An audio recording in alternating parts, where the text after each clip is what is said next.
Picture towering stone spires wrapped in tree roots thick as a man's waist. Sandstone faces 5 feet tall staring out from beneath centuries of moss. Entire libraries and causeways buried under jungle floor, hidden so completely that for hundreds of years, most of the world had no idea any of it existed. This is Angkor, and what happened here might be one of the strangest disappearing acts in human history. At its peak, Angkor wasn't just a city.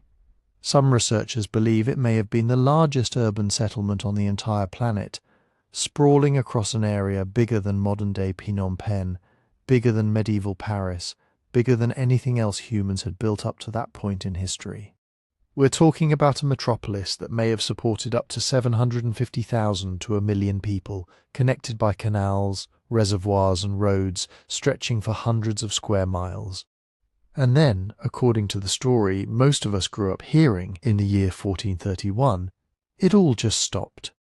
The Khmer court abandoned the city, the temples fell silent, and the jungle, patient as ever, began swallowing everything whole. But here's the question that should be bothering you right now. Cities this massive, this sophisticated, don't just vanish overnight. So what actually happened in 1431? Was Angkor conquered? Did the water systems that sustained nearly 1 million people simply fail? Or is the story we've been told the neat, dramatic tale of a lost city reclaimed by nature, actually hiding something far more complicated? Because here's the thing, the deeper you dig into the evidence, temple inscriptions carved in Sanskrit and Old Khmer, tree ring records pulled from centuries-old cypress trees, satellite and Lidar scans that have mapped hidden neighbourhoods beneath the canopy, the less this looks like a simple collapse. It starts looking like a mystery with layers. Climate records suggest the region was hit by brutal droughts and then violent monsoons within the same generation. Archaeological surveys show the city's famous water network may have been failing long before anyone abandoned it, and some historians now argue the people never actually left Angkor completely. Not right away, maybe not for centuries. So which is it? Did Angkor die in 1431, or did that date just become a convenient legend, a single moment history latched onto? Because it's easier to remember one dramatic year than to untangle a slow, messy decline spanning generations. That's what we're going to dig into. We'll trace this story from the earliest Khmer kingdoms all the way through invasion, drought, and the eventual so-called rediscovery by European explorers who, spoiler, definitely didn't discover anything the local population had forgotten about. If you're listening to this while drifting off, that's honestly the whole point of this channel. So go ahead and follow the show on Spotify. Drop a 5-star review if you're enjoying these deep dives. The link's right there in the description. It genuinely helps more than you'd think. And hey, tell me where you're tuned in from and what time it is right now. I love checking the comments and seeing it's midnight in Manila, dinner time in Denver. All at once, everyone drifting off together to a 1,000-year-old mystery. Alright, let's rewind the clock and figure out how a city this massive got built in the first place.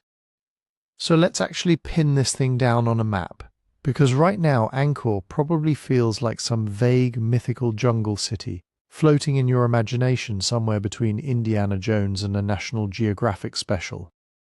It's not mythical, it's real, it's specific, and you can visit it today. Angkor sits in northwestern Cambodia, just north of a modern town called Siem Reap, near the shores of a massive lake called the Tonle Sap. That lake matters, and we'll get into why later, but for now just picture this. Flat, fertile plains, a monsoon climate that swings between drenching wet seasons and bone-dry stretches.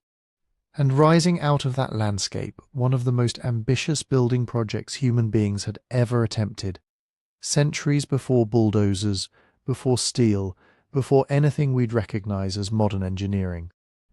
Now here's where things get interesting, because when people say Angkor was the largest city on Earth, They're not talking about some single walled city centre you could stroll across in an afternoon. Angkor wasn't built like that. It wasn't Rome. It wasn't Constantinople. It didn't have one dense downtown packed with buildings shoulder to shoulder. Angkor was something stranger, something researchers didn't fully understand until surprisingly recently. It was a low-density sprawl, a spread-out patchwork of temples, ponds, rice fields, wooden houses and canals, stretching across hundreds of square miles. Think of it less like a single city and more like a vast urban region, almost like how modern Los Angeles isn't really one city so much as 100 smaller neighborhoods stitched together by roads and infrastructure until the seams disappear. Angkor worked on that same logic, except this was the 12th century, not the 20th. At the heart of it all sat the ceremonial centre, the part most people picture when they hear the word Angkor. This is where you get the big stone temples, Angkor Wat, the Bayon, with its giant carved faces, dozens of other sandstone complexes covered in relief carvings depicting gods, kings, wars, and epic Hindu myths. This ceremonial core was the religious and political engine of the whole operation, the place where kings performed rituals meant to keep the universe itself in balance. But it was never meant to house the bulk of the population. It was sacred space, administrative space, a stage set for divine kingship. The actual people, the farmers, the labourers, the craftsmen, the soldiers, the merchants, they lived outside that core in a sprawling patchwork of settlements, connected by an intricate grid of roads, canals and embankments. Their houses were built from wood and thatch, materials that rot away in a tropical climate within a few decades if nobody's maintaining them. Which is exactly why, for centuries, nobody realised just how big Angkor actually was.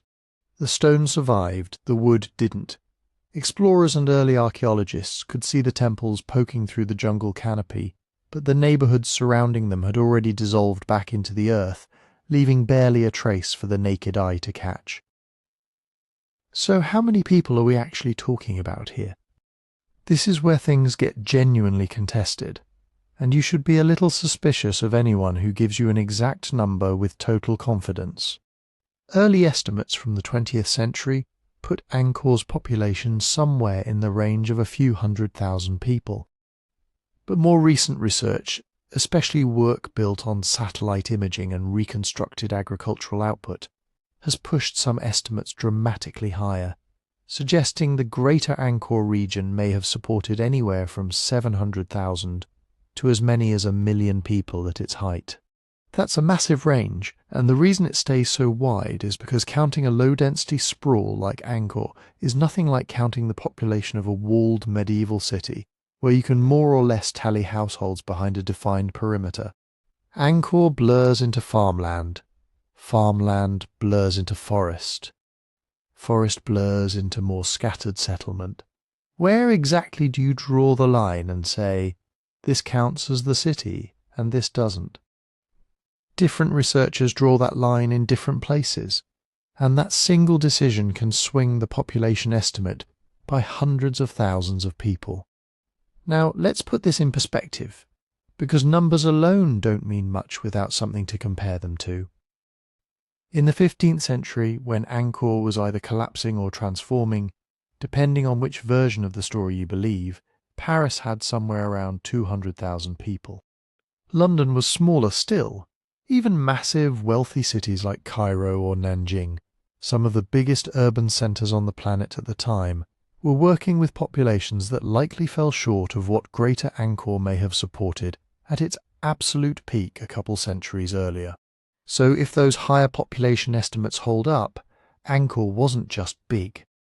It may have dwarfed nearly every other urban centre on Earth at various points in its history. That's an extraordinary claim for a place most people in the West had never even heard of until relatively recently. But, and this is important, calling Angkor the largest city in the world really depends entirely on how you define the word city in the first place. If your definition requires dense, continuous urban development, buildings packed tightly together, streets lined wall to wall with structures, then Angkor doesn't really fit that mould at all. It was something different, a hybrid landscape somewhere between farmland and metropolis, engineered and inhabited on a scale that blurs our usual categories. If, on the other hand, your definition of a city is based on total urbanized footprint, total population under one connected political and infrastructural system, then Angkor absolutely earns that superlative, and by a wide margin. This is exactly why you'll see historians and archaeologists disagree, sometimes fiercely, about whether Angkor deserves the title of largest pre-industrial city on the planet. It's not really a disagreement about the evidence. It's a disagreement about definitions, about what counts as a city at all. And behind every temple, every canal, every scattered farming village stretching out toward the horizon, there was a political system holding the whole thing together. That system was the Khmer Empire, a civilization that dominated much of Southeast Asia for roughly 6 centuries, built on rice agriculture, elaborate water engineering, and a belief system that fused Hindu and Buddhist cosmology with the divine authority of kings who claimed to be living embodiments of gods on earth. Understanding Angkor means understanding that empire, because Angkor wasn't just a place people happened to build. It was a deliberate, sprawling expression of Khmer power, ambition, and religious belief, poured into stone and earth and water on a scale the world had rarely seen before. So, to understand how a city this size, this strange, this sprawling could rise out of the jungle in the first place, we need to rewind even further back before the temples, before the kings, back to the earliest Khmer kingdoms that laid the groundwork for everything that came after. Before Angkor became a city of temples and reservoirs, before kings built artificial mountains out of stone and tried to organize entire landscapes around their own sacred authority. This part of Southeast Asia was already plugged into a much bigger world. For centuries, the lands that are now Cambodia had been home to smaller kingdoms, riverine settlements, trading ports, and agricultural communities. They weren't isolated jungle villages waiting for civilization to arrive from somewhere else. They were active participants in networks that stretched across the Bay of Bengal, through India, Sri Lanka, China, and the islands of Southeast Asia. The earliest large political formation we can identify is usually called Funan. That name comes mostly from Chinese accounts, because Chinese envoys and merchants were writing about a wealthy kingdom somewhere in the lower Mekong region as early as the 1st centuries AD. But there is a catch. We don't actually know what the people of Funan called themselves.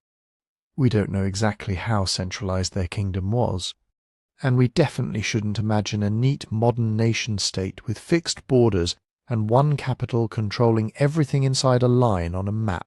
Funan was probably more like a network, a collection of settlements tied together by rivers, trade routes, elite alliances, tribute, and shared religious ideas. Its power came from geography. The Mekong Delta was one of the great crossroads of early Asia. Ships moving between India and China could stop along the coasts and river mouths of mainland Southeast Asia. Goods came in from everywhere. Indian textiles, glass beads, metals, Chinese ceramics, spices, forest products, ivory, resins, animal skins and luxury materials moving back out. And wherever long-distance trade goes, ideas go with it. Indian merchants, priests, craftsmen and travellers did not conquer Cambodia in some giant military invasion. That old story is too simple. What seems to have happened was slower and much more interesting. Local rulers saw useful ideas coming from India, ideas about kingship, writing, religion, law, astronomy, ritual, and prestige. They adopted what worked. They adapted it to local traditions. And over generations, something distinctly Southeast Asian emerged. Sanskrit became the language of elite inscriptions. Hindu gods like Shiva and Vishnu appeared in temples and royal ceremonies. Buddhism also spread through the region, sometimes existing alongside Hindu traditions, sometimes becoming dominant, sometimes fading back again. Indian-style political titles and court rituals entered the mix. But this wasn't India transplanted into the tropics. The people building these societies were Khmer-speaking and Mon-speaking communities with their own ancestors, local spirits, sacred places, agricultural rhythms, and ideas about power. They didn't erase those traditions, they fused them with the imported ones. A mountain could be both a local sacred place and a version of Mount Meru, the cosmic mountain at the center of the Hindu universe. A ruler could use Sanskrit titles, sponsor a temple to Shiva, and still draw legitimacy from control over land, water, ancestors, and local networks of loyalty. This process is sometimes called Indianization, although that word can be misleading. It makes it sound like Southeast Asia was passively copied over from India. It wasn't. This was selection, adaptation, local elites picking up powerful cultural tools and turning them into something new.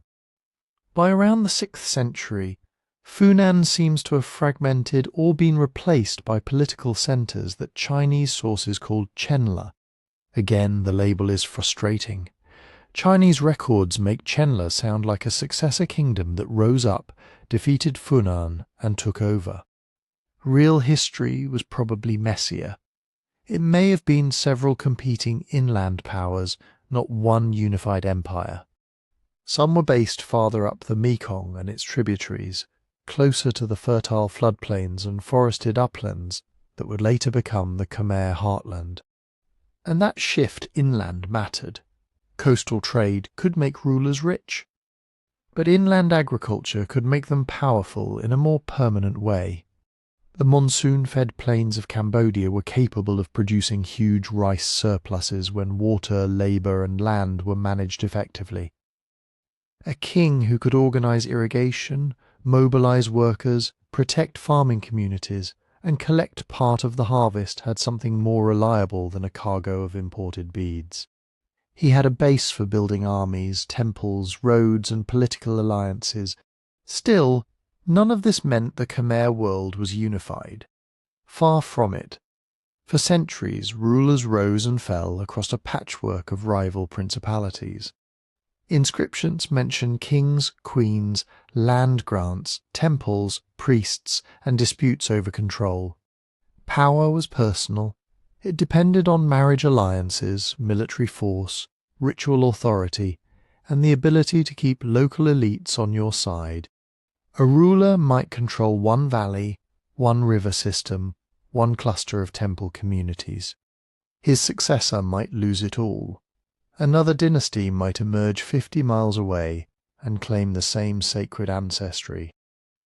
This was not yet Angkor, but it was the world that made Angkor possible. Then, in the early 9th century, a figure appears who later Khmer tradition would treat as the beginning of a new age. His name was Jayavarman II. Now, Jayavarman II is one of those historical characters who becomes harder to see the closer you look. We know about him mainly from inscriptions written long after his death, especially one famous text from the 11th century. That means we need to be careful. Later kings had every reason to make their dynasty's founder look larger than life. But the broad outline is clear enough. Sometime in the early 800s, Jayavarman II established himself as a powerful ruler in the Cambodian interior. He moved between several centres of power, gathered allies, and gradually created a political foundation that later Khmer kings would expand into an empire. According to the later inscription, in the year 802, Jayavarman II performed a ceremony on a mountain called Mahendraparvata, probably in the Phnom Kulen region northeast of Angkor.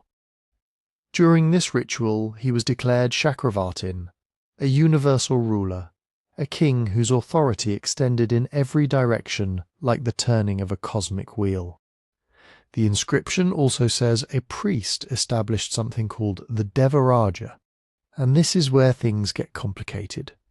Devaraja is often translated as God King. It sounds straightforward. A king declares himself a god. Everyone bows down and suddenly you have divine dictatorship. But historians have spent decades arguing over what the term actually meant in the Khmer context. It may have referred to a sacred royal cult centered on a linga, the symbolic representation of Shiva. It may have linked the king, the kingdom, and a particular sacred object through ritual. It may have been a way of declaring political independence from foreign overlords, especially Java, which appears in the later account. Or it may have meant different things at different times. What we can say is this: Khmer kingship became tied to cosmic order in a very literal way. The king was not just a military leader collecting taxes. He was supposed to be the person who maintained the balance between heaven, earth, ancestors, gods, water, harvests, and human society. If the kingdom prospered, that was evidence of rightful rule. If irrigation worked, rice grew, temples were supplied, and enemies were defeated, the king's sacred authority looked real. And if it all failed, people might start asking whether the cosmic order had failed with him. That belief turned architecture into politics. A temple was never just a temple. A reservoir was never just a reservoir. A road, an embankment, a shrine on a hill, a statue of Shiva, a moat surrounding a sanctuary, all of it could be part of a sacred landscape that made royal power visible. The king did not merely rule the land, he reshaped it to resemble the universe. This was the crucial breakthrough. Earlier Cambodian rulers had built temples and managed land. Jayavarman II and the kings who followed began creating something much more ambitious, a centralized sacred geography. They linked authority to monuments, monuments to water, water to rice, rice to population, and population to armies and labour. It was a system with enormous potential, but it required something else too. A place where all those threads could be pulled together. A broad inland plain, reliable access to seasonal water, fertile soil, routes to the Tonle Sap and Mekong networks. Nearby hills that could be turned into sacred mountains. Enough open land to build canals, reservoirs, temple cities and fields on a scale nobody in the region had attempted before. That place was waiting near the northern edge of the Tonle Sap floodplain. And soon the Khmer kings would begin turning it into Angkor. The first great capital at Angkor did not begin with Angkor Wat. It began with an idea that was somehow even bigger. What if a king could build a city that was not just a place to live, work, trade and govern, but a physical model of the universe itself? That was the logic behind Yasodharapura, the capital founded by King Yasovarman I near the end of the 9th century. Its name meant something like the city of Yasodhara, probably honouring the king's mother, but it was also a statement of ownership. This was not simply an old settlement enlarged by a new ruler. It was Yasovarman's city, his sacred centre, his claim that he was the man capable of bringing order to the world. He chose a low natural hill called Phnom Bakeng, rising above the flat plain near the future site of Angkor Wat. Today, Phnom Bakeng does not look especially dramatic. It rises only around 65 metres above the surrounding landscape. But on a plain this flat, it dominates the horizon. And for a Khmer king working within Hindu cosmology, it was perfect. Because at the centre of the Hindu universe stood Mount Meru. Mount Meru was not a real mountain that someone could climb. It was the cosmic mountain, the axis of creation, the home of the gods. Around it lay the continents of the human world, ringed by oceans and mountain ranges. The sun, moon and stars moved around this sacred centre. To place your temple on a mountain, or to build an artificial mountain from stone, was to make a very specific claim. This place was the centre, not just the center of a kingdom. The center of the cosmos, Jayavarman built a temple on Phnom Bakheng, a stepped pyramid crowned with towers and shrines. At its summit stood the central sanctuary associated with Shiva. The structure rose in terraces, each level carrying the worshipper farther from the ordinary world below and closer to the divine realm above. This is why scholars call these structures temple mountains. The phrase can sound almost too simple. A temple shaped like a mountain. But it was more than a shape. It was a political machine built out of stone. The king sponsored the temple. Priests performed rituals there. Sacred images were installed. Land, rice fields, workers, livestock and supplies could be assigned to maintain it. Inscriptions recorded donations and obligations. The whole institution tied religious practice to royal administration. And at the summit, the central shrine represented more than a god's residence. It could become a focal point for the kingdom itself. A sacred object, often a linga associated with Shiva, linked divine power, royal authority, and the fertility of the land. The king did not necessarily claim to be a god in the simplistic sense people often imagine. Khmer religion and kingship were more complicated than that. But he did claim a special relationship with cosmic order. He presented himself as the ruler who could protect the realm, support the gods, organize labor, maintain prosperity, and keep the universe in balance. If the rice harvests were good, if canals and reservoirs held water, if temples received offerings, if enemies stayed away from the borders, that was not just good administration. It was evidence that the king's rule had cosmic force behind it. And this is why every major king had such a powerful reason to build. A new ruler inherited more than a throne. He inherited rivals, local elites, competing sacred sites, old loyalties, and the constant danger that somebody else might claim a better right to rule. Building a huge temple or founding a new capital was one way to answer all of them. Look at what I have made. Look at the labor I can command. Look at the gods I can honor. Look at the water I can control. Look at the order I have brought to the land. This was legitimacy you could see from miles away. Yasodharapura was not an isolated temple on a hill. It was part of a deliberately designed sacred landscape. The capital spread across the plain below Phnom Bakheng. Roads and causeways connected important sites. Shrines marked key points in the landscape. Enclosures separated sacred interiors from the outside world. Moats created boundaries that were practical, symbolic, and probably both at once. In Angkorian architecture, crossing into a temple was never just walking through a gate. You moved from the ordinary world toward a more ordered and sacred one.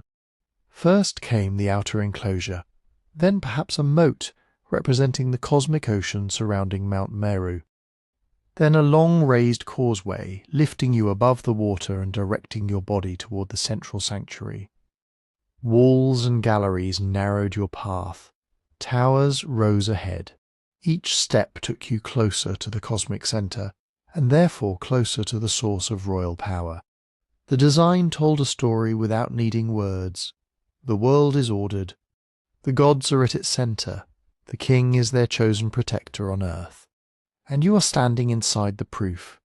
This basic pattern would be repeated again and again across Angkor. Not always in exactly the same form. Different kings favored different gods, architectural styles, and political messages. Some built in honor of Shiva, others emphasized Vishnu. Later, Buddhist kings would transform the sacred landscape again. But the underlying principle remained remarkably durable. Architecture was not separate from government. It was government made permanent. Even the enormous reservoirs, known as barrays, fit into this worldview. They were useful for storing and managing water, although exactly how every part of the system worked is still debated. But they were also part of a sacred geography, vast rectangles of water could evoke the cosmic sea surrounding Mount Meru. Temples built on islands or near the centre of reservoirs could place the king's sacred foundation in the middle of an artificial universe. The most famous early example was the East Baray, begun under Jayavarman. It was enormous, roughly 8 kilometres long and more than 2 kilometres wide. Imagine the effort involved. Earth had to be excavated, moved, packed into embankments and maintained. Channels had to be planned, labourers had to be fed. Local communities had to be organised or compelled to participate. And at the centre of this huge body of water stood a temple on an artificial island. It is hard to imagine a clearer statement. The king had not simply built a reservoir. He had reshaped part of the Cambodian plain into a cosmic ocean with a sacred mountain at its centre. But Yasodharapura was only one capital in a sequence. Before it, Khmer rulers had established centres at places like Hariharalaya, in the Roluos area southeast of later Angkor. Jayavarman II had moved among older political centres. Indravarman, I built major monuments and reservoirs at Hariharalaya. Yasovarman shifted the royal centre north and west toward Phnom Bakheng and the new city that would become Angkor. Then later rulers shifted, expanded, rebuilt, and redefined the capital again. This can seem confusing. Why keep moving? Why not build one palace, one temple, one capital, and stay there? Because an Angkorian capital was not just an administrative headquarters. It was a royal creation. A new king could strengthen his position by founding a new sacred centre, building a new temple mountain, digging a new reservoir, and establishing a new network of priests, officials, workers, and land grants loyal to his dynasty. Every new monument announced that the cosmic order had been renewed, and every monument quietly implied that the ruler before him was no longer enough. That does not mean each king abandoned everything that came before. Angkor grew by accumulation. Old temples remained sacred. Earlier reservoirs remained part of the landscape. Roads linked monuments built generations apart.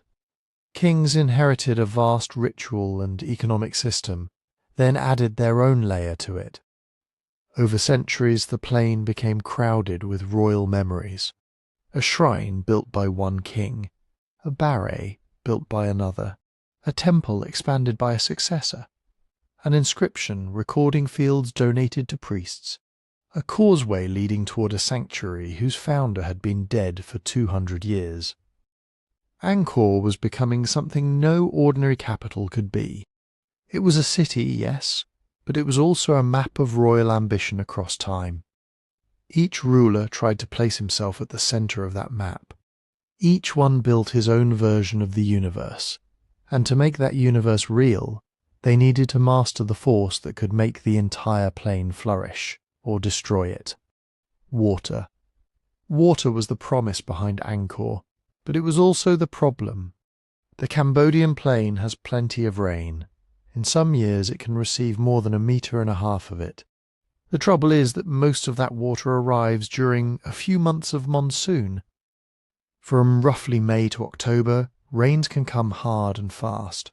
Rivers rise, low ground floods, roads turn to mud. Fields become sheets of standing water, then the monsoon retreats. For months the landscape dries out. Ponds shrink. Small channels stop flowing. The same farmers who worried about too much water now worried about not having enough. This was the challenge Angkor faced, not a desert.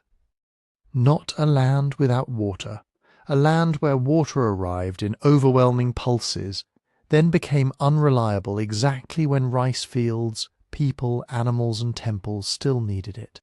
And the Khmer response was extraordinary. They did not simply build wells or dig a few irrigation ditches. Over generations, they transformed a huge area of the plain into a managed landscape. Canals carried water across long distances. Embankments held it back or redirected it. Ponds stored it close to homes and temples. Dikes divided fields. Spillways released excess flow.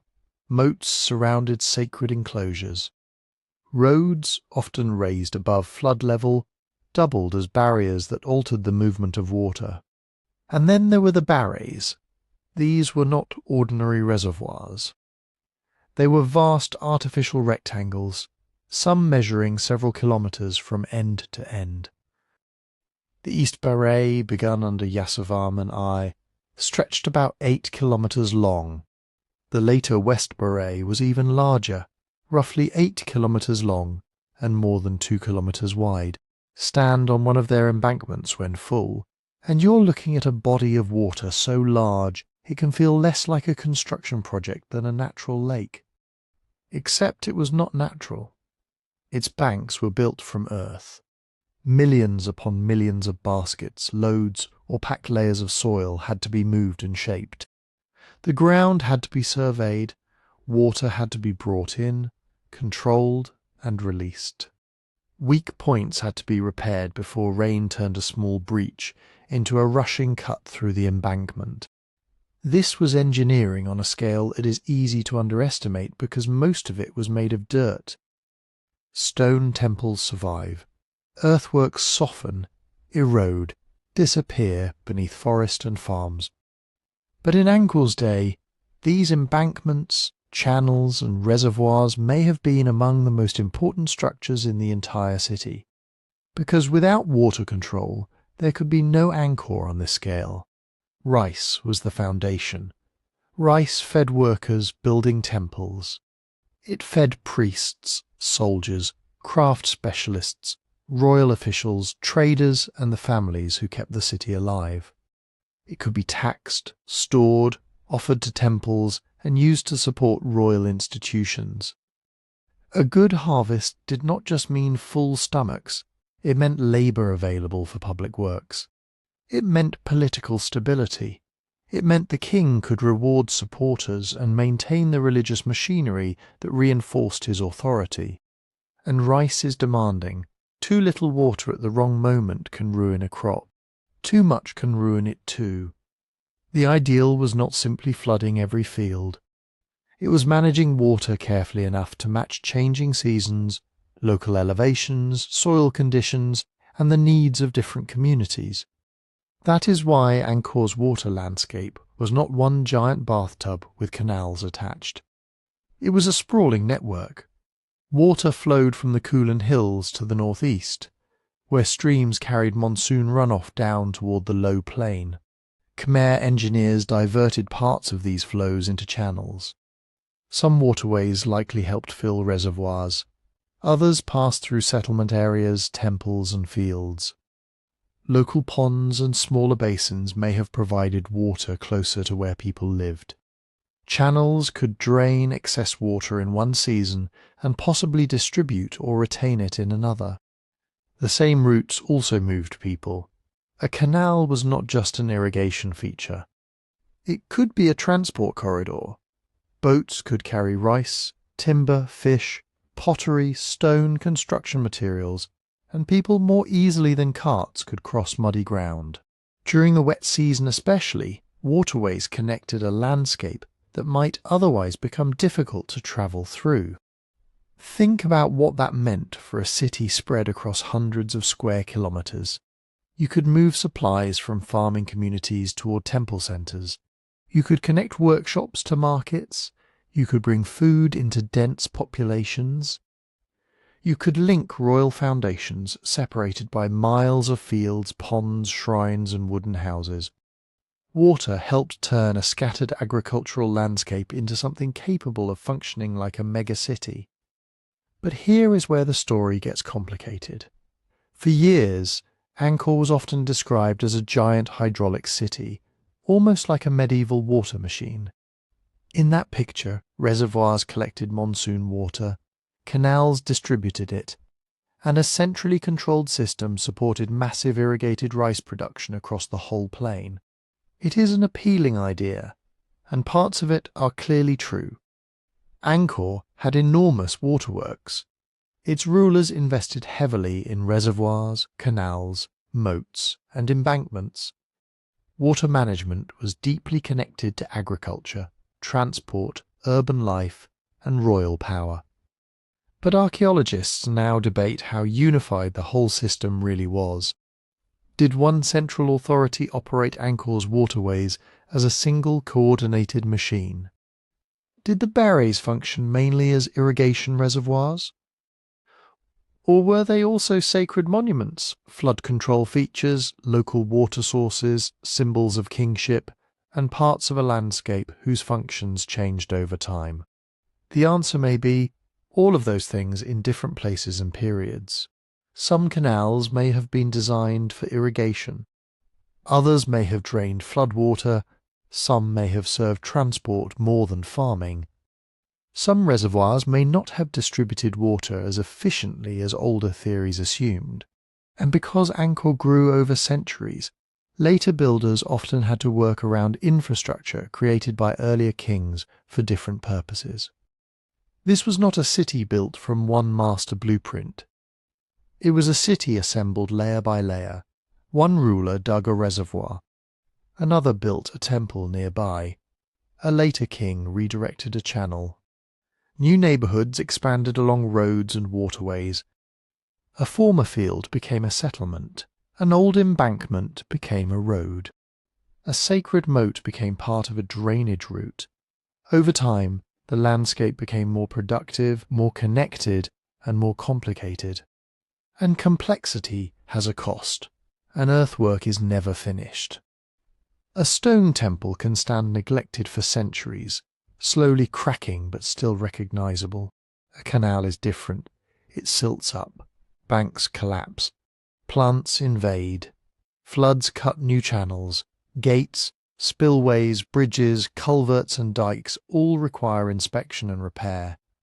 The bigger the system, the more people it takes to keep it working. Someone had to clear sediment. Someone had to reinforce an embankment after heavy rain. Someone had to decide when to block a channel, when to open a spillway, and whose fields received water first. Someone had to organize labor, settle disputes, collect food for workers, and make sure local elites cooperated with royal demands. This is why water was political. A king who could mobilize thousands of workers to dig canals and raise banks demonstrated power in the most practical possible way. He was not just promising prosperity, he was making the landscape produce it. Every barre and embankment was evidence that the state could command labour at immense scale. But it also meant the state had taken on an immense obligation. If leadership weakened, if labour became harder to mobilise, if local interests resisted central demands, maintenance could suffer. And when maintenance suffers in a monsoon climate, problems do not stay small for long. A blocked channel can flood a neighbourhood. A damaged spillway can scour away an embankment. A breached bank can send water where it was never meant to go. Sediment can choke canals. Drought can expose the limits of storage. Then, when the rains return, sudden floods can hit an already stressed system. Angkor's waterworks gave the city a tremendous advantage. They helped make large populations, intensive farming, movement, and royal building possible. But they may also have tied Angkor's survival to a delicate balance. The same network that made the city powerful could become vulnerable if the monsoon changed, if repairs failed, or if the political system could no longer coordinate the labour needed to hold the entire landscape together. And in the centuries ahead, that balance would be tested harder than anyone at Angkor could have imagined. The water machine made Angkor possible, but monuments made its power visible. In the early 12th century, a king named Jayavarman II came to the throne of the Khmer Empire, and he seems to have understood something every ruler of Angkor understood. Controlling rice fields, canals, officials, and armies was important. But power also had to be seen. It had to be made permanent. It had to rise above the trees so that everyone who approached the capital understood exactly who stood at the centre of this world. His answer was Angkor Wat. Today, Angkor Wat is so famous that it can seem almost separate from the city around it. A single perfect temple surviving in a sea of jungle. But when it was built, probably in the first decades of the 1100s, it was not a forgotten ruin. It was one part of an immense, crowded, engineered capital. Farmers worked nearby fields. Boats moved through channels. Priests performed rituals, artisans carved stone, officials managed land, taxes, labour, and temple property. And somewhere beyond the temple walls, thousands upon thousands of ordinary people lived in homes made mostly of wood, thatch, bamboo, and earth. Angkor Wat was the stone heart of a much larger living system. Jayavarman II dedicated it to Vishnu, one of the major gods of Hindu tradition. That mattered. Earlier Khmer kings had often centred their great state temples on Shiva, linking the king to a sacred mountain at the centre of the universe. Angkor Wat still followed that cosmic logic. Its towers rose like the peaks of Mount Meru, the mythical mountain where gods lived. Its moat suggested the cosmic ocean surrounding the world. Its walls, galleries, courtyards, and towers created a path from the human world toward the divine centre. But Vishnu gave this monument its own character. Vishnu was the preserver, the god associated with maintaining cosmic order. And for a king ruling one of the most powerful states in mainland Southeast Asia, that was not an accidental choice. Suryavarman was presenting himself as the protector of order on earth, the ruler who kept the world balanced, prosperous, and secure. Or at least that was the message. Angkor Wat was built facing west, unlike many Khmer temples that faced east. Scholars have debated what this means. West could connect the temple with Vishnu, who was sometimes associated with that direction. It may also suggest a funerary role, perhaps tied to Suryavarman's eventual death and commemoration. We cannot be completely certain, but the orientation adds to the sense that Angkor Wat was not just a temple for the living. It may have been designed to carry the king's authority beyond death, and every surface seemed to tell that story. The temple's bas reliefs stretch for hundreds of metres. They are not random decoration, they are stone arguments about how the universe worked, who controlled it, and why the Khmer king deserved to rule. One gallery shows the churning of the ocean of milk. Gods and demons pull on the body of a great serpent, using Mount Mandara as a churning rod. From the cosmic ocean come treasures, dangers, and eventually the elixir of immortality. Vishnu stands at the centre, stabilizing the entire operation. It is an incredible scene. Hundreds of figures pulling, straining, fighting each side, trying to wrench the universe in its direction. But without Vishnu holding the centre, the whole thing collapses. That is not just mythology. It is political ideology carved into stone. The king, like Vishnu, was supposed to hold the centre. He coordinated forces that could otherwise tear the world apart. He kept gods, nobles, farmers, soldiers, officials, water, land, and wealth moving in the right direction. In a kingdom spread across vast distances, with different local rulers and competing interests, that image was powerful. Other galleries tell stories from the Ramayana and the Mahabharata, the great Indian epics that had become deeply woven into Khmer royal culture. There are battles between armies of monkeys and demons. There are scenes of heroes, princes, gods, and warriors fighting for justice, loyalty, territory, and the restoration of rightful order. And then there are the scenes that look much closer to Angkor itself. One famous relief appears to show Suryavarman II in procession. He sits elevated above attendants, shaded by parasols, surrounded by court officials and armed troops. Standards rise over the crowd, soldiers carry weapons. Commanders appear in elaborate dress. The image gives us one of the clearest surviving glimpses of Khmer court culture. This was an empire that understood ceremony. The king did not rule as a distant man sitting alone in a palace. His authority moved through ritual, processions, gifts, titles, military display, temple foundations, and the visible hierarchy of the court. Everyone had a place. Officials, priests, guards, servants, warriors, nobles. The relief turns political order into a physical scene.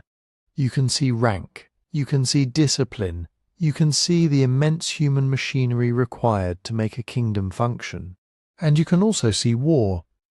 Suryavarman II was not simply a temple builder. Like many Khmer rulers, he pursued campaigns beyond the capital. His reign involved struggles for influence across mainland Southeast Asia, including conflict with neighbouring Champa and Dai Viet.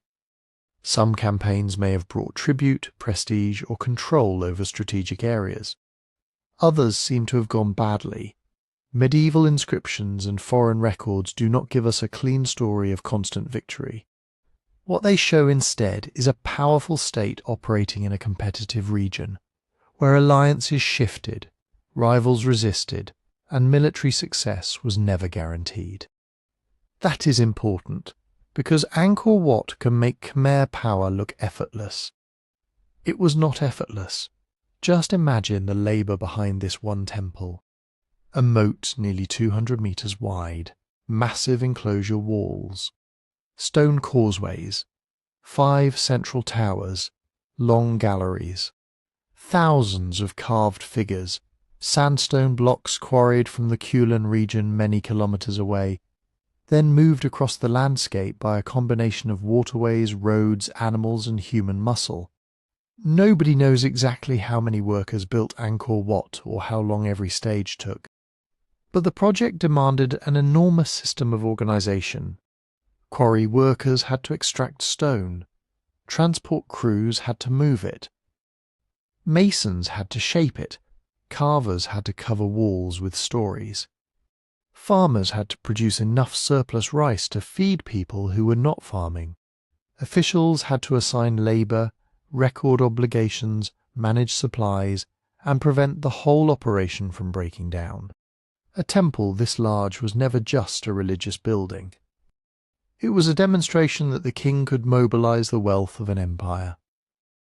And that wealth did not come only from the fields around Angkor. The Khmer world was connected to a much larger network.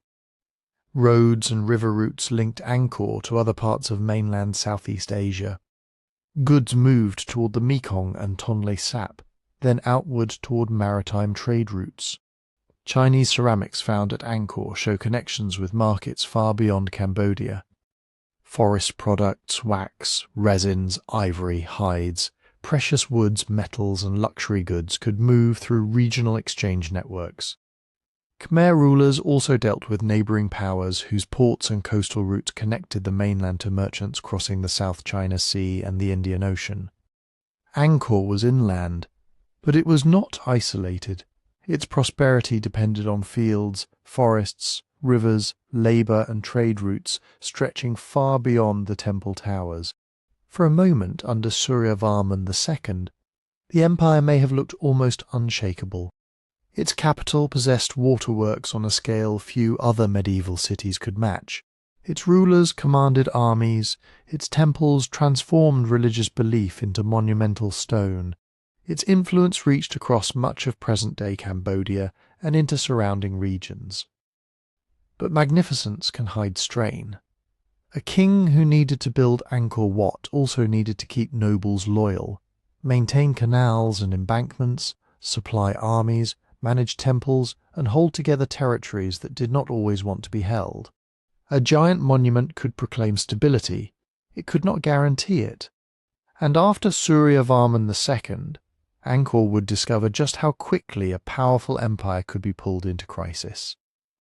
That crisis arrived in 1177, and it came from the east by water. The Cham, rivals of the Khmer based along the coast of what is now central Vietnam, launched a surprise attack up the river system toward Angkor. According to later Khmer accounts and the scenes carved at the Bayon, Cham forces reached the capital itself. They fought on the water, they fought around the city. And for a moment the centre of the Khmer world was in enemy hands. Try to imagine the political shock. Angkor was not supposed to be vulnerable. This was the sacred capital, the place where kings stood at the centre of the universe, where reservoirs controlled water, where temples connected earth to the gods, where royal power had been carved into stone on a scale almost nobody else in the region could match. Then an enemy fleet appears, not at some distant frontier, not in a rebellious province, at Angkor. The exact sequence of events is difficult to reconstruct. Medieval inscriptions are not neutral reports. They were written to praise kings, not to give historians a clean timeline. But the broad picture is clear enough. The Cham attack exposed a dangerous truth. The Khmer Empire was powerful, but it was not invincible. A capital built around water could be supplied by water. It could also be approached by water for several years. Cambodia seems to have faced instability, conflict, and fractured authority. Then a prince and military leader named Jayavarman emerged. He would become Jayavarman VII, and he did not just retake the kingdom. He rebuilt the meaning of Angkor. By 1181, Jayavarman VII had defeated the Cham and claimed the throne. Khmer inscriptions present him as a ruler who had personally endured the crisis, fought for the country, and restored it from disaster. There is probably royal propaganda in that image. There always is. But it also reflects something real. His reign followed one of the greatest military shocks Angkor had ever experienced, and his response was astonishingly ambitious. Where Suryavarman II had built Angkor Wat as a monumental expression of Hindu kingship, Jayavarman VII created a different kind of sacred capital. Its name was Angkor Thom, the Great City. Angkor Thom covered roughly 9 square kilometres enclosed by walls and a wide moat. At its centre stood the Bayon, Jayavarman's state temple. Roads entered through enormous gates facing the cardinal directions, plus a 5th gate leading toward the royal palace. Every entrance made a statement. A visitor did not simply walk into the city. They crossed a boundary between ordinary space and a royal universe. Along the causeways leading to the gates stood long rows of stone figures. On one side, gods, on the other, demons. Together they pull the body of a Naga, a great serpent. It is another version of the churning of the ocean of milk, the same cosmic story seen at Angkor Wat. But here it becomes part of the city itself. The road into the capital is turned into mythology. Everyone entering Angkor Thom passes between forces straining to churn the universe into existence. And rising above each gate are immense carved faces. Calm, watchful, almost unsettling. Then you reach the Bayon, and the faces are everywhere. More than 30 towers once rose from this temple, many carved with huge faces looking out in multiple directions. Their expressions are soft, almost serene. The lips tilt upward. The eyes seem half closed.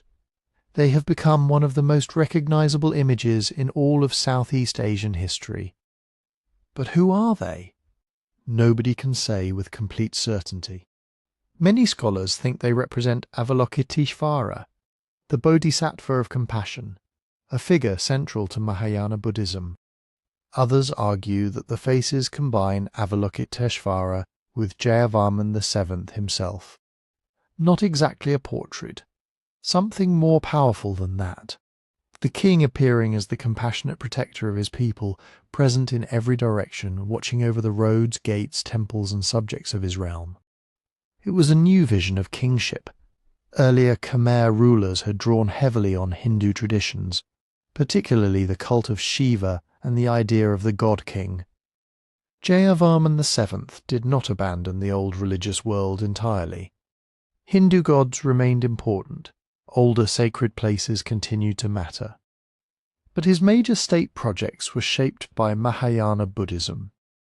That shift was visible in stone. At the Bayan, the central religious image was associated with the Buddha. Jayavarman's inscriptions speak of compassion, merit, suffering, and care for his subjects in language that goes beyond simply proclaiming conquest. One inscription famously compares the king's suffering for his people to the suffering of a father for his children. We should not take that as proof of a modern welfare state. Kings still demanded labour, armies still fought, taxes and obligations still flowed toward the centre. Compassion could be an ideology of power, just as cosmic order had been before. But Jayavarman VII appears to have done something unusual. He made public service part of the royal image. His reign is associated with the construction of hospitals across the kingdom, perhaps more than 100 according to inscriptions. He sponsored rest houses along major roads, places where travellers, officials, pilgrims and merchants could stop. He repaired and extended routes that connected Angkor with distant parts of the empire. Bridges, shrines, lodgings and religious foundations turned royal authority into something people could encounter far from the capital. This was not just generosity, it was infrastructure. A road station could offer shelter, it could also help armies move. A hospital could express Buddhist compassion. It could also make royal authority visible in provincial territory. Every new foundation tied local communities more closely to the king, his officials, his religious institutions, and the wider Khmer state. And the Bayon itself tells us this was a kingdom still thinking about war. Its outer galleries contain some of the most vivid carvings in Angkor. There are naval battles between Khmer and Cham forces. Warriors crowd boats, oars cut through the water, fighters clash with spears and shields, crocodiles swim below them. But there are also markets, hunting scenes, cooks, wrestlers, Chinese merchants, people giving birth, and ordinary families moving through daily life. For once, the walls of a royal temple show more than gods and kings. They show a city alive. That may be Jayavarman VII's deepest achievement. He did not merely restore the old capital after invasion. He expanded it, fortified it, connected it, and filled it with a new moral language. Angkor became not just the centre of a sacred Hindu cosmos, but the centre of a Buddhist kingdom ruled, at least in theory, by a compassionate universal monarch. But there was a cost. Angkor Thom, the Bayon, Tar Prom, Priya Khan, hospitals, rest houses, roads, bridges, reservoirs, shrines. The list is almost overwhelming.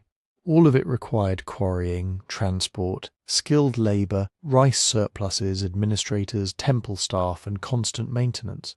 And much of it was built within a few decades, after a devastating war. Jayavarman VII's rebuilding program may have made Angkor stronger in the short term. It announced recovery, it restored confidence, it connected the empire after trauma. But it may also have placed new demands on a system already carrying enormous weight. The great city had risen again. The question was whether the kingdom beneath it could keep paying the price. But who paid that price? Not the king alone, not the priests whose names appear in inscriptions, not the architects whose designs became stone. Angkor was carried on the backs of ordinary people. Rice farmers, fishers, potters, weavers, bronze workers, carpenters, boat builders, market sellers, monks and priests, porters hauling goods through mud and heat, labourers digging canals, raising embankments, cutting stone, repairing roads, and enslaved people, many of them captured in war or transferred to temples and royal foundations as part of the human property that kept the entire machine running. This is the Angkor that can be hardest to see. The temples survived because they were built of laterite and sandstone. Their towers still rise over the trees, their walls still carry inscriptions and carvings. But the houses where most people lived were made from wood, bamboo, palm thatch, and packed earth. Their markets were temporary. Their workshops used perishable tools. Their fences, bridges, boats, storage sheds, and cooking fires vanished into the tropical soil. A stone temple can survive 8 centuries. A wooden house can disappear in a generation. So for a long time, Angkor seemed like a city of temples without people. A landscape of royal monuments, sacred pools, and empty roads. It was easy to imagine priests moving silently through the courtyards while kings appeared for ceremonies and then vanished again behind the walls of history. But that image is wrong, or at least radically incomplete, because the temples were never the city by themselves. They were the most visible part of a much larger world, a world of farms, neighbourhoods, shrines, canals, workshops, roads, and households spread across the plain. One of our most valuable windows into that world comes from a Chinese visitor named Zhou Daguan. He arrived at Angkor in the late 13th century, probably in 1296, as part of a diplomatic mission from the Yuan dynasty. He stayed for less than a year. That is important. Zhou saw Angkor with an outsider's eyes, through an interpreter, during one specific moment in its long history. His account is detailed, but it is not a modern census. It contains misunderstandings, assumptions, and the occasional judgment of someone comparing everything he saw to China. Still, he saw things no inscription was designed to record. He described a city crowded with people. He wrote of houses raised on wooden posts, of markets where women did much of the buying and selling, of boats moving through the waterways, of rice, fish, textiles, ceramics, and imported goods.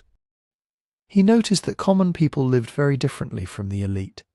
The powerful had tiled roofs and larger compounds. Ordinary families had simpler homes. Status was visible everywhere, in clothing, transport, architecture, and who was allowed near the royal centre. And he described something else that matters. Angkor was not one dense stone metropolis packed inside the walls of Angkor Thom. It was spread out. The royal centre was only one node in an enormous inhabited landscape. Aerial surveys, excavation, and especially Lidar mapping have revealed traces of this wider settlement pattern. Across the Angkor region, archaeologists have identified countless ponds, mounds, small temples, field systems, embankments, and grids of roads and canals. Some neighbourhoods were clustered around religious foundations. Others followed waterways and raised roads. Many households probably sat close to rice fields, vegetable gardens, ponds, and the local shrines that organised community life. Think of it less like a medieval European city enclosed by one wall and more like a vast, low-density urban region. The city stretched outward in layers. At the centre were palaces, major temples, administrative compounds, and elite neighbourhoods. Beyond them were smaller temples supported by local communities. Beyond those, farms and hamlets connected by paths, canals, and dikes. But these were not isolated villages sitting outside a city. They were part of Angkor's urban system, their rice-fed temple workers. Their labour repaired waterworks, their boats carried goods toward markets. Their taxes and obligations moved upward toward the royal court. The boundary between city and countryside may have been almost impossible to draw. And rice was at the heart of everything. Angkor's rulers could build on a vast scale because the surrounding landscape produced food surpluses. Farmers worked wet rice fields during the monsoon cycle, using water managed through local ponds, canals, embankments, and larger reservoirs. Rice was not simply food. It was labour power stored in grain. It fed workers during construction. It supported religious institutions. It provisioned soldiers, officials, artisans, and the people attached to royal and temple estates. But rice farming was never easy, automatic, or guaranteed. A field needed water at the right time. Too little rain could ruin a crop. Too much could wash out banks and flood young plants. Canals had to be cleared, dikes had to be repaired. Seeds had to be saved, families had to survive until the next harvest. The magnificent water landscape around Angkor did not replace human labour. It depended on it. Then there were the specialists. The city needed masons to shape sandstone blocks and sculptors to carve gods, dancers, battles and royal faces. It needed metal workers for tools, weapons, bells, ritual objects and trade. It needed carpenters for houses, carts, bridges, boats, scaffolding and the wooden roofs that once covered many temple galleries. It needed textile workers producing clothing and offerings. It needed merchants able to connect Angkor to regional trade routes reaching China, mainland Southeast Asia, India, and perhaps farther still. The Bayan carvings hint at this world. They show people cooking, trading, travelling, hunting, giving birth, fighting and working. Not just the king at the centre, but life moving around him. And beneath all of this was hierarchy. Khmer inscriptions list enormous numbers of people assigned to temples. Priests, dancers, guards, cooks, field workers, artisans and servants. Some may have been free dependents. Others were enslaved people. The language can be difficult to interpret, and the exact conditions of their lives varied. But the basic fact is unmistakable. Temples were not only sacred spaces. They were economic institutions with land, labourers, storehouses and obligations. A great temple was like a religious centre, a landlord, an employer, and a political statement all at once. So when we talk about Angkor's greatness, we should remember what that greatness meant in human terms. Every new tower required quarry workers, every new causeway required earth moved by hand, every hospital and rest house required supplies and staff. Every canal required digging, clearing and repair. Every royal ceremony depended on farmers producing enough surplus to feed people who were not farming. The faces of the Bayon may have watched in every direction, but beneath them, beyond them, and far outside the temple walls, millions of ordinary decisions kept Angkor alive. When the system later came under pressure, it would not be stone that felt it first. It would be the people living in wood, earth, water, and rice. That is why Angkor can be so deceptive. Walk through it today, and the stone seems to tell a simple story. Here is Angkor Wat, here is the Bayon. Here are massive walls, towering gateways, reservoirs big enough to look like lakes. The surviving monuments make Angkor feel like a city built in stone. But stone was the exception. For most of the people who lived here, Angkor was wood, earth, water and vegetation. Houses stood on timber posts above the wet ground. Walls were woven from bamboo or made from planks. Roofs were thatch, tile or palm leaf. Paths were packed dirt. Field boundaries were low earthen banks. Bridges, boats, fences, markets, kitchens, workshops and storehouses were mostly built from materials the tropical climate could destroy with terrifying efficiency. This means the Angkor we see is not the whole city. It is the part that refused to disappear, and for decades that created a major problem. Archaeologists could map temples and inscriptions. They could excavate roads, canals and reservoirs. But how do you find an ordinary neighbourhood after 800 years of monsoon rains, roots, termites, floods, farming and forest growth? Then Lidar changed the question. Lidar is a kind of airborne laser scanning. An aircraft sends pulses of light down through the forest canopy. Some hit leaves and branches. Others reach the ground. By stripping away the vegetation digitally, researchers can reveal the shape of the ancient landscape underneath. And underneath the jungle around Angkor, they found something extraordinary. Not empty space between temples. A city. They found straight roads running through forest that had swallowed them whole. They found embankments, canals, occupation mounds, field boundaries, ponds, and the faint rectangular patterns of neighbourhoods. They found grids laid out around temples, traces of settlement spreading far beyond the places tourists usually visit. In some areas, the ground itself still preserves the ghost of daily life. Small raised plots where homes may have stood, shallow depressions where water collected, channels that once directed rain and runoff. Picture this. You are standing in dense Cambodian forest. Trees overhead, roots everywhere. Nothing around you looks urban. Then the Lidar removes the jungle, and suddenly a geometric world appears beneath your feet. Roads stretching outward, blocks of habitation, ponds arranged beside mounds, sacred compounds connected to fields, a landscape planned, occupied, modified, and maintained by generations of people. This was not a compact city in the way most people imagine a city. It was not like medieval Paris, crowded behind walls.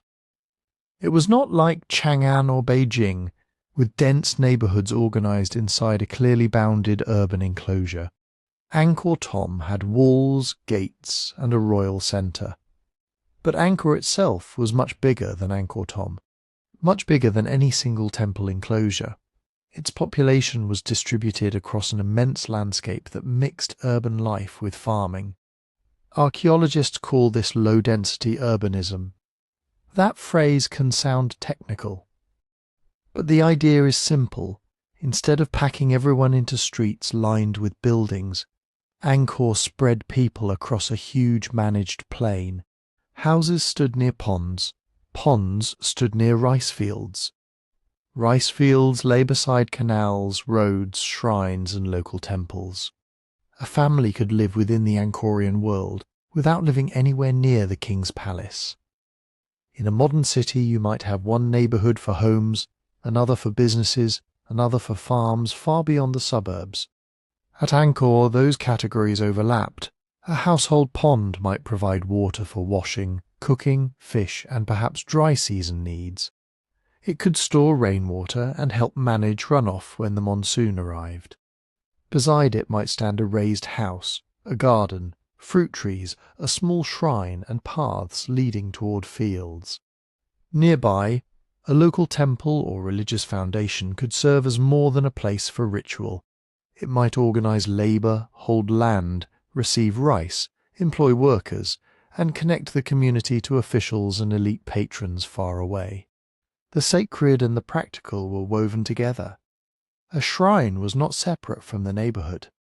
It was part of how the neighborhood functioned, and the agricultural plots were not simply countryside beyond the city limits. They were part of the city's metabolism. Rice moved from fields to households, temples, markets, storehouses, officials, and labor crews. Water moved through ponds, ditches, canals, embankments, and reservoirs. People moved on foot, by cart, and by boat, along routes that linked small communities to the royal centre. This is why estimates of Angkor's size can become so startling. The monumental core where the great temples stand covers only part of the story. The wider urban complex extended across hundreds of square kilometres. Some reconstructions suggest that, at its height, the greater Angkor region may have covered roughly 1,000 square kilometres or more, possibly making it one of the largest pre-industrial urban landscapes on Earth. That does not mean every square kilometre was filled with houses. Far from it. Much of the space was fields, waterworks, forest, temple land, roads, and dispersed settlements. But that is exactly the point. Angkor was not one dense block of city. It was a vast inhabited system, a city dissolved into its own food supply and water infrastructure. That arrangement had real advantages. People lived close to the fields that fed them. Water was managed locally as well as centrally. Communities could draw on household ponds and small canals, not just the giant reservoirs near the royal centre. If one neighbourhood had trouble, another might still produce rice. If a road became impassable, boats could sometimes take another route. The city did not depend on one market square, one wall, or one tightly packed core. In some ways, this may have made Angkor resilient, but it also made Angkor incredibly demanding. A compact walled city needs streets repaired, wells maintained, and food brought in from outside. Angkor needed all of that, except on a landscape of enormous scale. Ponds had to be cleared, dikes had to be rebuilt, local channels had to remain open. Roads and causeways had to stay above floodwater. Fields had to be levelled. Temple estates had to organise labour. Major canals had to connect with smaller ones. And all of it depended on people continuing to live, work, cooperate, and answer obligations across a scattered urban world. The city's strength was its reach. Its vulnerability may have been the same thing. Because when a city stretches across hundreds of square kilometres, decline does not always look like one dramatic collapse. It can begin quietly. A pond silts up. A canal bank breaks. A local shrine loses its workers. A family moves away. A field is abandoned. A road disappears beneath grass. And at first, the great stone temples keep standing.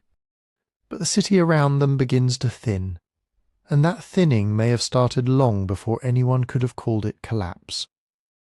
To understand why, we have to go back to the age after Angkor's last great builder. Jayavarman VII had transformed the kingdom. After war, invasion and recovery, he built on a scale that seems almost impossible. Angkor Thom, the Bayon, Taprom, Priya Khan, roads, hospitals, rest houses, temples, reservoirs, religious foundations. His government reached into daily life through an enormous web of officials, priests, workers, land grants, rice fields and service communities. It was a system designed to move resources, rice from fields, timber from forests, stone from quarries, labour from villages, taxes and offerings from temple estates, orders from the royal centre outward across the landscape. And it worked, at least for a time. But systems built around one exceptionally powerful ruler can face a difficult question when that ruler is gone. Jayavarman VII probably died around the early 13th century. After that, the historical record becomes less clear. Inscriptions become less frequent. Royal projects no longer appear with the same overwhelming force. That does not mean Angkor suddenly fell silent. People were still living, farming, worshipping, trading, and building. Kings still ruled. Temples still mattered.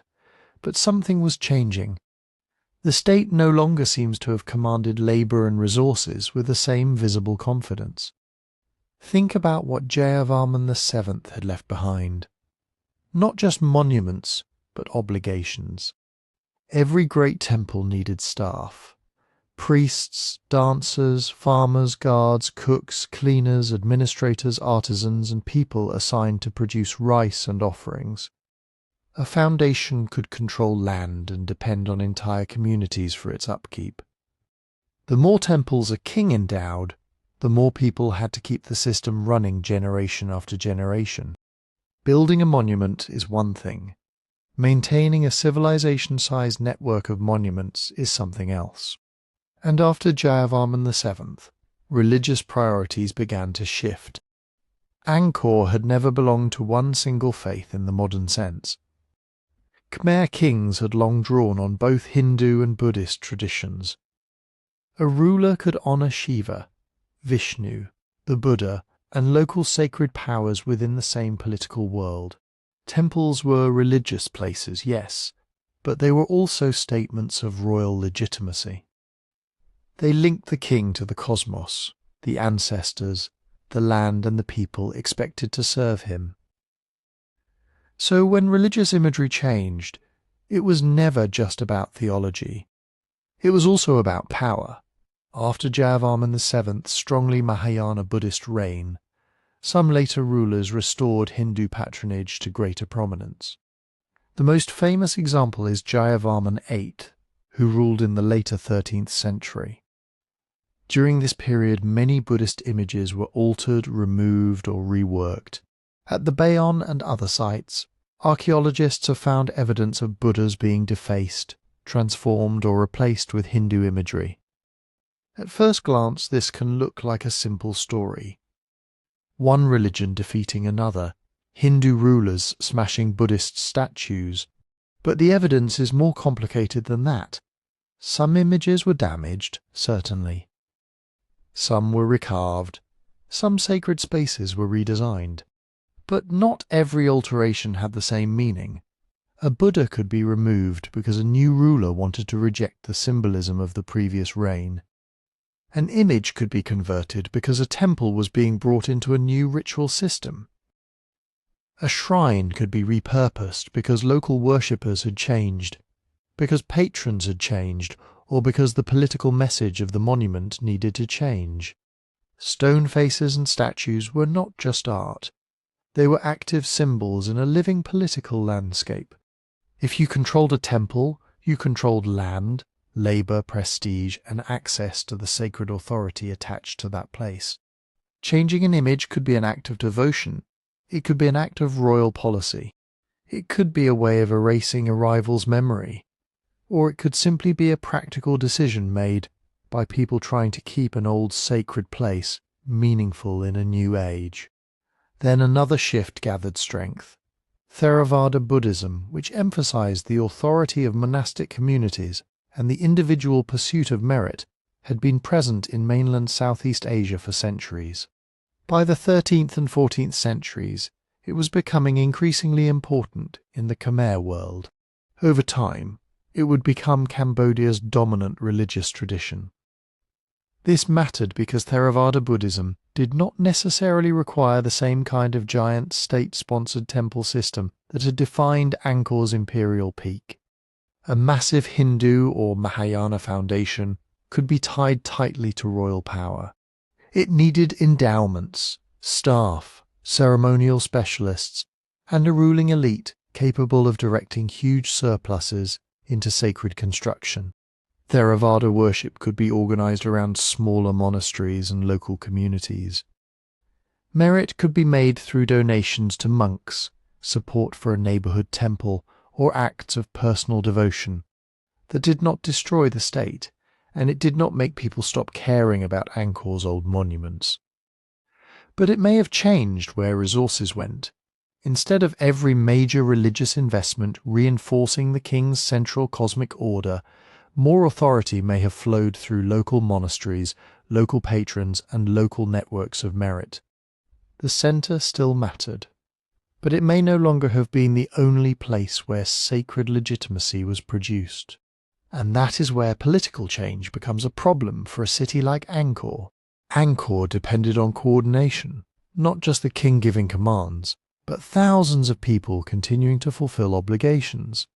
Canal crews clearing silt, farmers repairing field banks, temple workers maintaining estates, officials organizing labor, villages sending rice, timber, and workers when called, local elites cooperating with the royal centre because the system still benefited them. If elite power became more fragmented, even gradually those connections could weaken. A provincial leader might invest more in his own district than in a distant royal reservoir. A local temple might retain its labour rather than send it to a state project.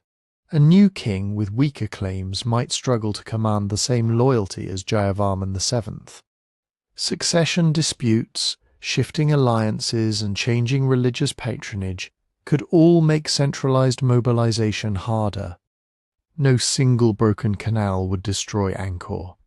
No altered statue would make a city disappear. But a vast low-density city does not need one fatal blow to become vulnerable.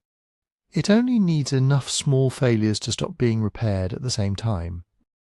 A pond fills with sediment. A temple estate loses workers. A canal is neglected. An embankment is patched poorly. A local community redirects its labour elsewhere. The royal centre has fewer resources, so it delays maintenance.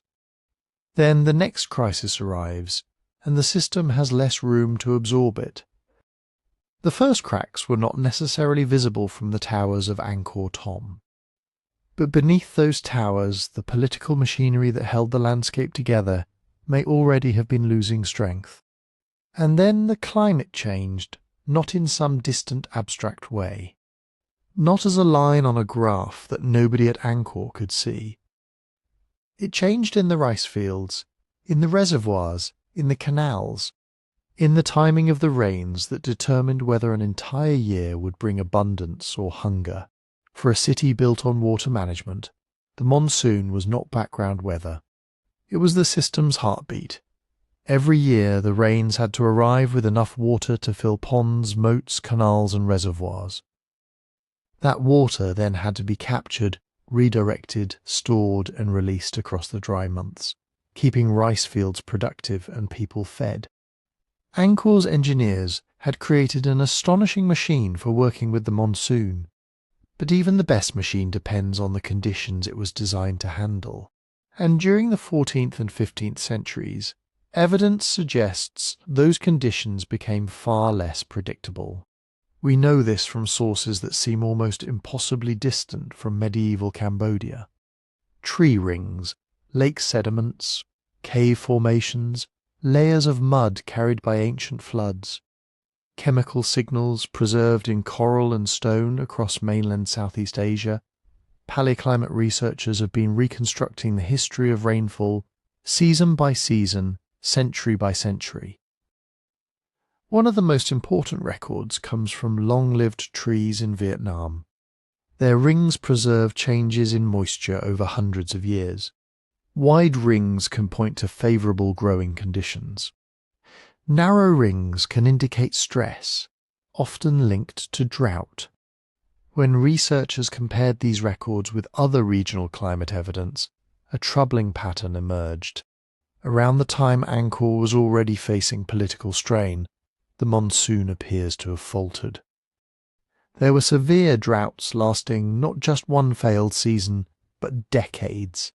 One major dry period appears to have stretched through much of the later 14th century, roughly from the 1360s into the 1390s. Then, after an interval of partial recovery, another serious drought struck in the early 15th century, lasting into the 1440s. Think about what that means for Angkor. A bad harvest is a crisis. But a bad harvest can sometimes be survived. Families draw on stored rice. Communities borrow. Officials redistribute grain. Farmers plant again next year and hope the rains return. But what happens when the next year is dry too, and the year after that? Reservoir levels fall, small ponds vanish, rice yields decline. Water buffalo suffer, fishing grounds shrink. Transport becomes harder if canals are too shallow for boats. Labourers who might normally be sent to repair embankments are needed at home, trying to save their own fields and feed their own children. The city's great water system was not separate from the economy. It was the economy. Rice was food, but it was also tax, labour, ritual offering, royal revenue, and political power. A king could build a temple because surplus rice supported the workers. He could raise armies because villages could send men without abandoning starvation-level farms. He could maintain roads, canals, and reservoirs because the state could command labour, and because people had enough margin in their lives to provide it. Drought strips away that margin. And if you want to explore more mysteries where history, science, and the unknown collide, the channel's book about 12 unexplained mysteries is available on the website. There's a link in the description. Now, drought alone would have been bad enough. But the story gets stranger. the climate evidence does not suggest a simple shift from wet to dry. Instead, it points to instability. Long dry spells were interrupted or followed by periods of intensified monsoon rain. In other words, Angkor may have faced both too little water and then, suddenly, far too much. That is exactly the kind of pattern that can damage a complex hydraulic landscape. During a gentle, reliable monsoon, canals can carry water where it needs to go. Reservoirs fill gradually, embankments hold, silt settles in predictable places. Farmers can plan, but intense downpours are different.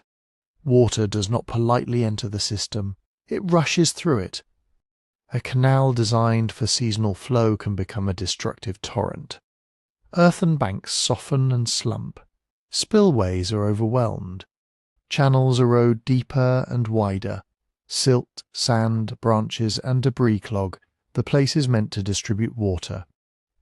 A breach in one embankment can send water tearing across fields, cutting new channels and leaving old ones dry. And archaeologists have found signs that something like this may have happened.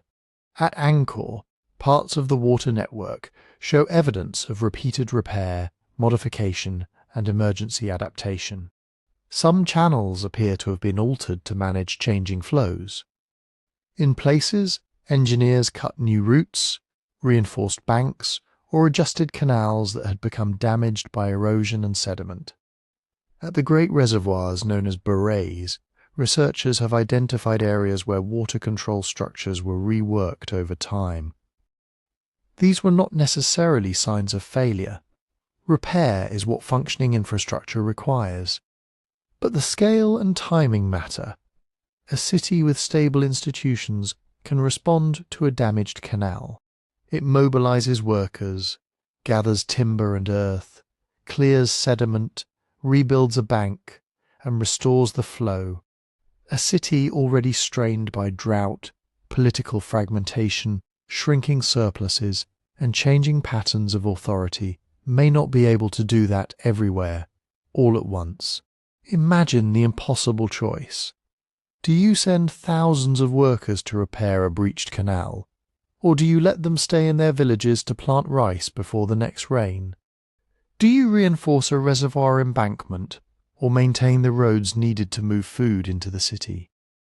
Do you clear silt from an old channel, or build a new one where the water has already forced its way through? Every decision costs labour, every repair requires coordination. And the more extreme the weather becomes, the more repairs are needed. This is why Angkor's decline cannot be explained by saying, the drought killed it. That is too simple. The Khmer capital had survived difficult seasons before. Its engineers understood water. Its people were adaptable. Its landscape was full of local ponds, dikes, canals, wells, and smaller systems that did not depend entirely on one royal reservoir. But climate pressure may have pushed an already stressed political system closer to its limits. The monsoon did not destroy Angkor by itself. It may have exposed weaknesses that had been growing for generations, and when the rains finally came back with destructive force, they may have turned the city's greatest achievement into one of its greatest vulnerabilities. So did Angkor's water system actually break down? It is one of the most powerful explanations for the city's transformation, and at first it seems almost obvious. A megacity depended on an enormous engineered landscape. Drought reduced the water coming in. Violent rains damaged the channels meant to control it. Sediment filled canals. Embankments weakened. Water began moving in the wrong directions, at the wrong times, with too much force or not enough volume. One failure led to another. That is the cascading hydraulic failure argument. Picture Angkor's water network not as a few isolated ponds, but as a living circulatory system. Water entered from the hills to the north, moved through channels and diversion works, passed into reservoirs, moats and canals, then spread toward fields and settlements across the lowlands. Every part affected the next. If an upstream channel eroded, it could dump extra sand and silt into a downstream canal. That canal would carry less water. Farmers beyond it might receive too little irrigation during the dry season. Then a major storm could arrive, and because the channel was already clogged or narrowed, the floodwater might spill over its banks. It could cut across roads, fields, and habitation areas, carving a new path through the landscape. The old route would become shallow, the new route would become destructive, and suddenly the people responsible for maintaining the system were no longer doing routine work. They were trying to keep the entire landscape from coming apart. Evidence from Angkor suggests this was not just a hypothetical danger. Researchers studying the canals north and east of the city have found signs of erosion, sedimentation, and major modifications. In some places, channels appear to have been widened, redirected, or cut through existing earthworks. These changes may reflect attempts to control water that was no longer behaving as expected. One especially dramatic example lies in the network connected to Angkor Thom, the walled royal city built by Jayavarman VII. A major outlet channel on its eastern side appears to have been heavily altered. Water may have breached or bypassed earlier structures, forcing engineers to create new routes. The scale of the excavation suggests an emergency response, a huge attempt to move dangerous floodwater away from the heart of the city. That matters because it tells us something important. The Khmer were not helpless. When the water system was damaged, people responded. They dug, they diverted, they reinforced, they adapted. The question is whether they could keep doing that year after year across a city region of enormous size, while droughts, floods, political rivalries, and military threats were all demanding the same labour. Then there are the Great Barrays. These vast rectangular reservoirs are among Angkor's most famous engineering achievements. The East Baray, built earlier in the empire's history, stretched roughly 7 kilometres from east to west. The West Baray was even larger, around 8 kilometres long, one of the largest hand-built reservoirs on Earth. For generations, these immense bodies of water have shaped how people imagine Angkor, a city of temples rising above a landscape of artificial lakes, a hydraulic civilization sustained by royal control over water itself. But the archaeological reality is more complicated. The East Baray appears to have ceased functioning as a full reservoir relatively early, probably centuries before Angkor's 15th century political shift. Its massive embankments remained, its channels and surrounding landscape still mattered. But it was no longer simply a giant operating water tank at the centre of the system. The West Baray, meanwhile, shows a long and complex history of use, alteration, and repair. It was not a machine with one clear on and off switch. Its embankments were maintained, its water levels changed, its connections to surrounding channels evolved. Different parts of the broader network may have been serving different purposes at different times: irrigation, flood control, transport, ritual display, local water storage, or some combination of all of them. And that is where the simple collapse story begins to fall apart. For years it was tempting to imagine Angkor as a centralized hydraulic machine. A king commands the reservoirs feed the rice fields feed the city.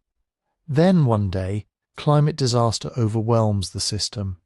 The waterworks fail, and the city dies. It is neat, it is dramatic, and it is probably too neat. Angkor's water landscape was never controlled by one dam, one canal, or one royal command centre. It was a layered system built over centuries. It included monumental reservoirs and formal canals. Yes.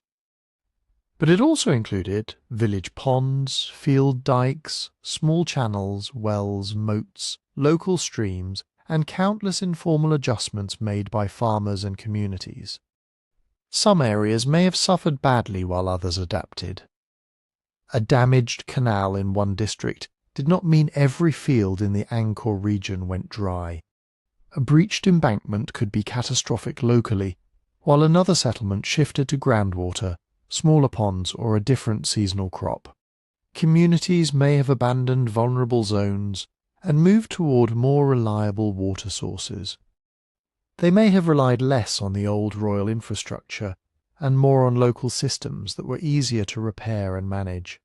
In other words, what looks like hydraulic collapse from a distance may have been hydraulic reorganization on the ground.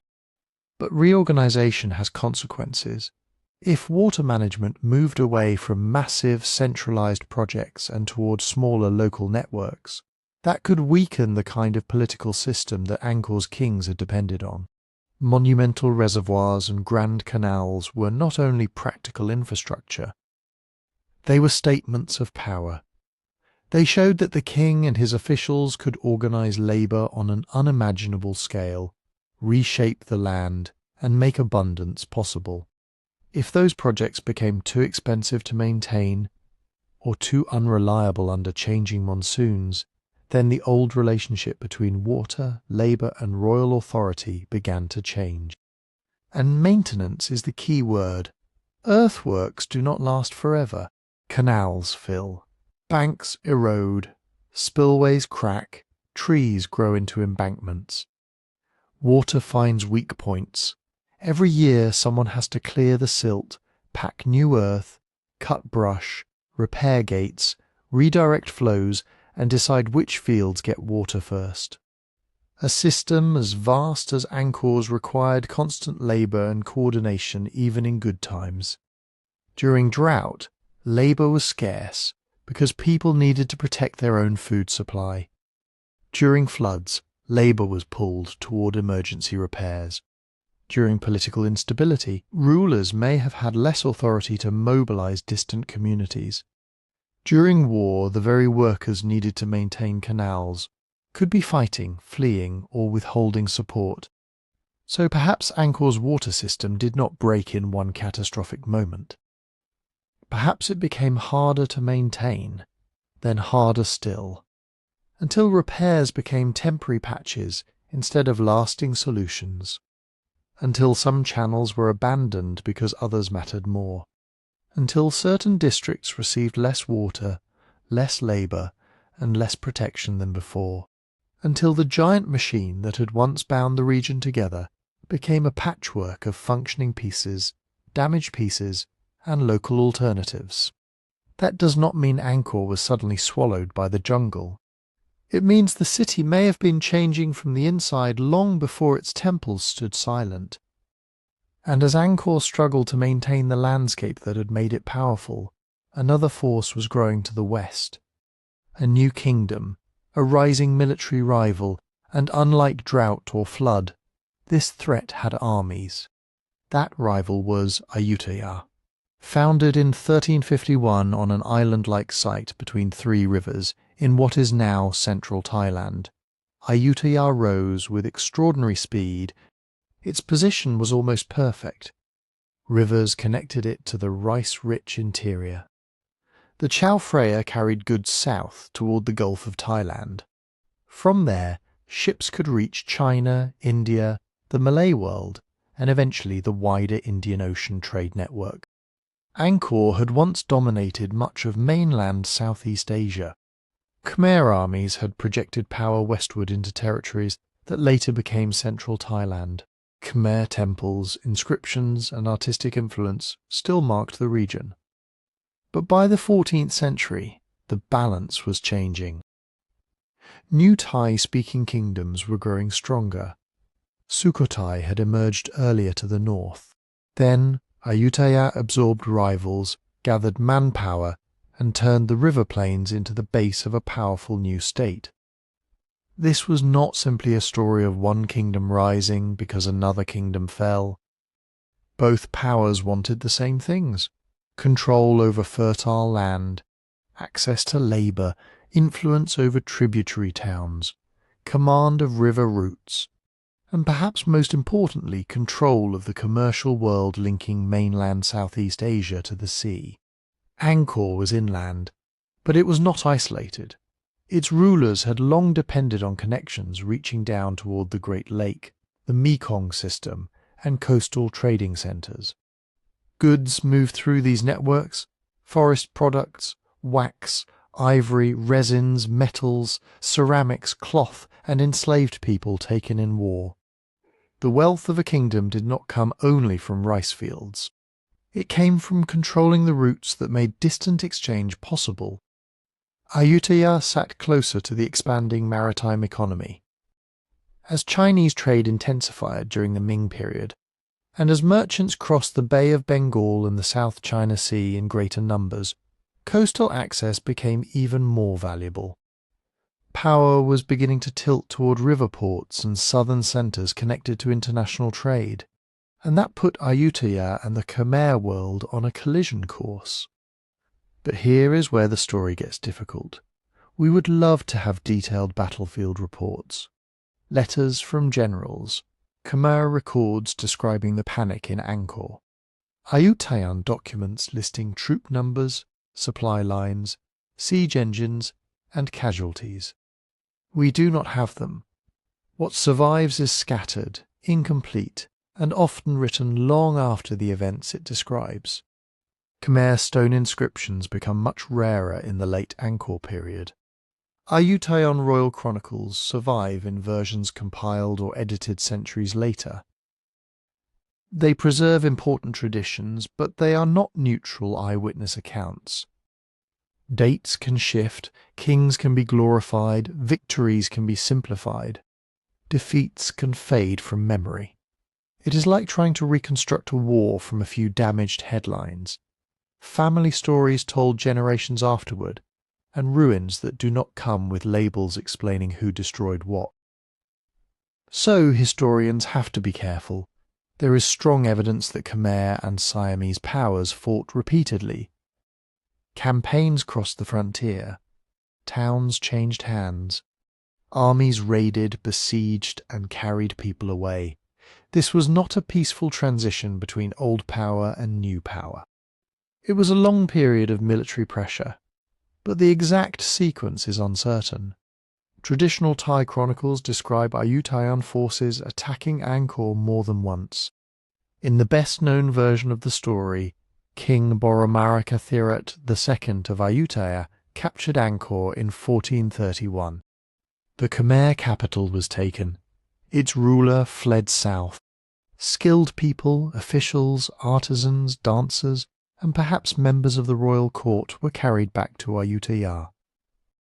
It is an unforgettable image, the greatest city on earth defeated by an army from the west, its temples abandoned, its people marched away, then the jungle closes over everything. It makes a perfect ending, which is exactly why we need to be suspicious of it. The capture of Angkor in or around 1431 was almost certainly a major event. Ayutthaya's growing power was real. Khmer political authority was under severe pressure. Warfare may have damaged the city, disrupted food production, drained labour from the countryside, and shaken confidence in the ruling elite. But conquest does not automatically mean total destruction. There is no simple archaeological line across Angkor saying, everything ended here in 1431. No single ash layer covers the entire city. No evidence suggests every neighbourhood was burned, every canal deliberately ruined, or every inhabitant vanished overnight. Cities do not usually die that cleanly, especially a city as large and spread out as Angkor. Think about what an invading army actually does. It may seize the royal centre. It may target storehouses, palaces, temples, roads, and symbols of authority. It may capture elites and demand tribute. It may remove artisans whose skills are valuable to the victor.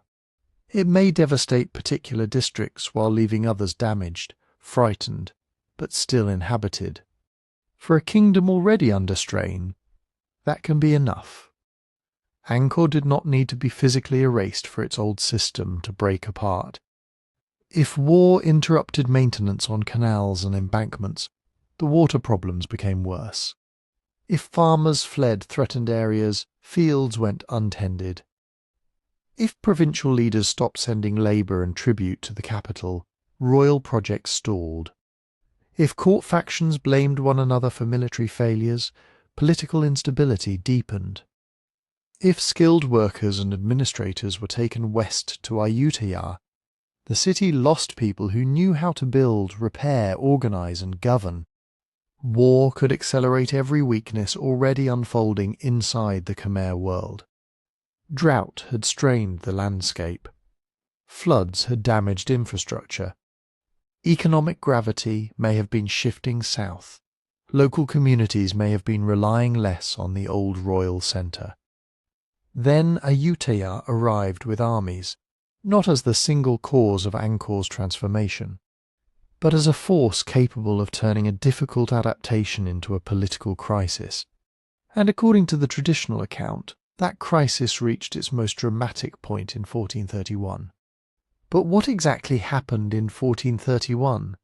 The honest answer is, we do not know with the precision the legend demands. We know that Ayutthaya and the Khmer kingdom were locked in a long struggle. We know later Thai historical traditions describe the capture of Angkor. We know Cambodian royal chronicles also preserve memories of catastrophe, defeat, and a shift of royal power away from the old capital. And we know that, after the 15th century, Angkor was no longer the centre of a vast inland empire, in the way it had been under the great builder kings. That much is real, but the famous date, 1431, comes to us through historical traditions written down long after the event itself. The Thai chronicles are not battlefield diaries. The Cambodian chronicles are not uninterrupted records kept by frightened officials inside a besieged palace. Both are later attempts to organise the past into a meaningful story.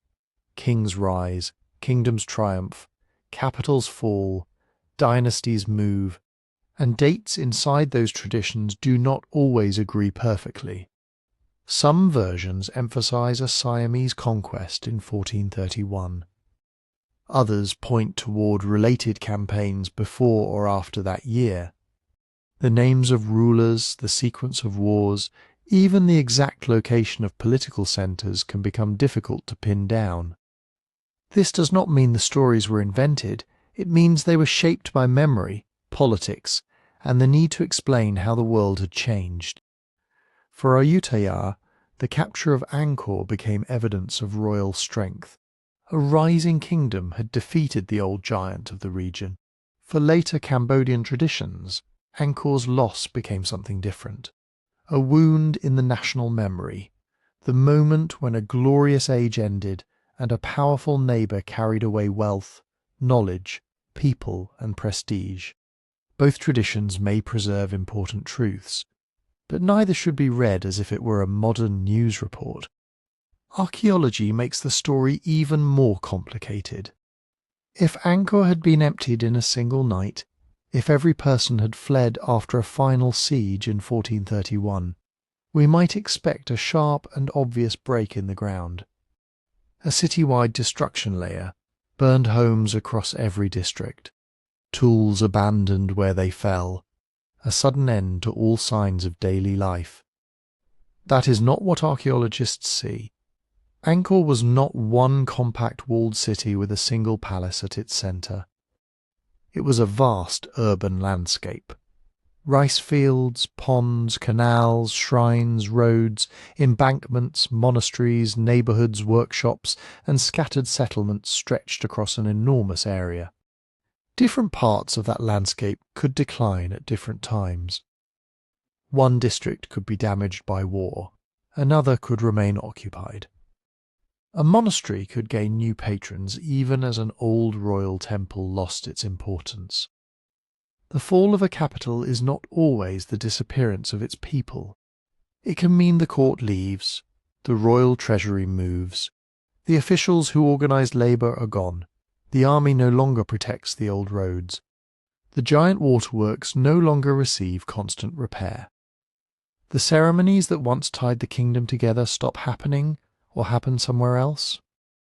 To the people still farming, fishing, praying, trading and raising children around Angkor, life may have changed slowly, painfully, unevenly, but it did not simply stop.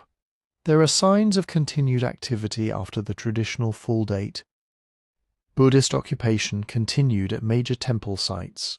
Angkor Wat, originally built as a Hindu state temple under Jayavarman II, remained an important sacred place and was increasingly shaped by Buddhist use. Inscriptions, later modifications and religious images indicate that people kept returning, worshipping, adapting old monuments to new beliefs and maintaining at least parts of the landscape. That matters. A temple does not have to remain the centre of an empire to remain alive. Even after royal authority shifted south, Angkor's monuments still held immense spiritual power. They were built on such a colossal scale that they could outlast the institutions that created them. A king might abandon a palace, a court might relocate to a river port, but a sacred mountain of stone, surrounded by moats and shrines, does not become meaningless overnight, and the countryside around it was not empty either. People continued to live in the broader Angkor region. Some communities may have moved closer to more reliable water sources or trade routes. Others may have stayed because this was home, because the soil was familiar, because ancestors were buried nearby, because temples still needed caretakers, or because leaving was simply impossible. This is one of the biggest problems with the image of Angkor being swallowed by the jungle in 1431. Jungles do not move like curtains closing at the end of a play. Vegetation grows gradually, canals silt up, embankments erode. Wooden houses rot, roads become harder to travel, fields return to scrub, then forest. Trees take rooting cracks left unmaintained, roots widen those cracks over decades and centuries. Monuments become less visible not because nobody knows they exist, but because the institutions capable of caring for them no longer command the same resources. The forest did not conquer Angkor in a year, and Ayutthaya probably did not conquer every corner of Angkor in a day. What may have happened in or around 1431 was something more historically common, and in some ways more devastating. A political centre lost its ability to function as a political centre. The Khmer court was weakened by conflict. Ayutthaya demonstrated that it could strike at the heart of Khmer power. Elites may have been captured or displaced. Labour networks were disrupted. Old infrastructure was increasingly difficult to sustain. Trade and power were shifting toward the south. The old capital, built for a particular kind of empire, no longer fit the changing world as well as it once had. So 1431 was not necessarily the day Angkor died. It may have been the day everyone later remembered as the moment its old world could no longer be restored. A date turned into a symbol of invasion, of royal defeat, of a capital abandoned by its rulers, of an ancient system finally giving way after decades, perhaps centuries of pressure. But symbols can hide the human reality beneath them. Angkor did not vanish, it transformed. And to understand what happened next, we have to follow the Khmer court away from the old reservoirs, old temples and old imperial centre, south toward a different kind of future. South toward what? Exactly. Not toward safety alone. Not toward some empty refuge where a defeated king could hide from Ayutthaya.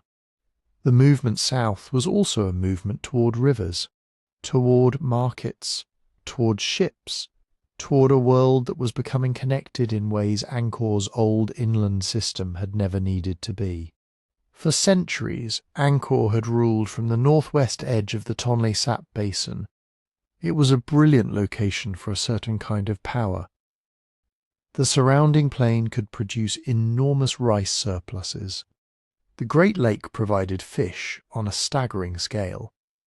Reservoirs, canals, embankments and fields helped turn seasonal monsoon water into food, labour, taxes, armies, temples and royal authority. Angkor was built to command land. Its wealth rose from rice agriculture. Its rulers mobilized people through roads, temples, waterworks and ritual. A king at Angkor stood at the centre of an enormous sacred and agricultural landscape, one that reached far beyond the stone temples we see today. But by the 15th century, the balance of power in mainland Southeast Asia was changing. The region was becoming more commercial, more maritime, more dependent on river routes that connected inland kingdoms to the sea. And Angkor, for all its greatness, was not ideally positioned for that new world. It was connected to the Tonle Sap. It was not isolated. Goods, people and information had always moved through Khmer territory. But the old capital sat far inland, away from the main channels where international trade was increasingly flowing. To reach the coast, goods had to travel through a long and complicated system of waterways and overland routes. Further south, the geography was different.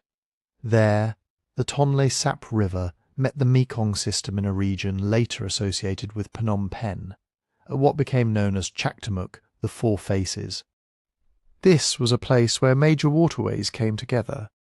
The Mekong flowing down from the north, the Tonle Sap River carrying the pulse of the Great Lake, the Bassac branching away toward the south, routes opening toward the Mekong Delta, the Gulf of Thailand, the South China Sea and beyond. This was not just a better place to escape an invading army, it was a better place to do business.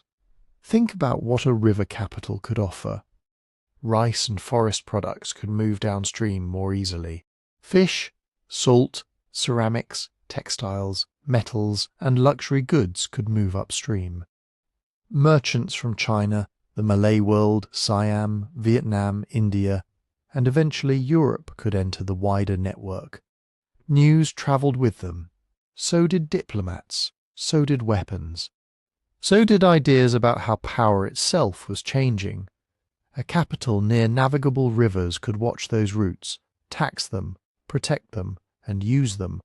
That mattered more and more. In the old Angkorian model, wealth came largely from organising people to transform the land.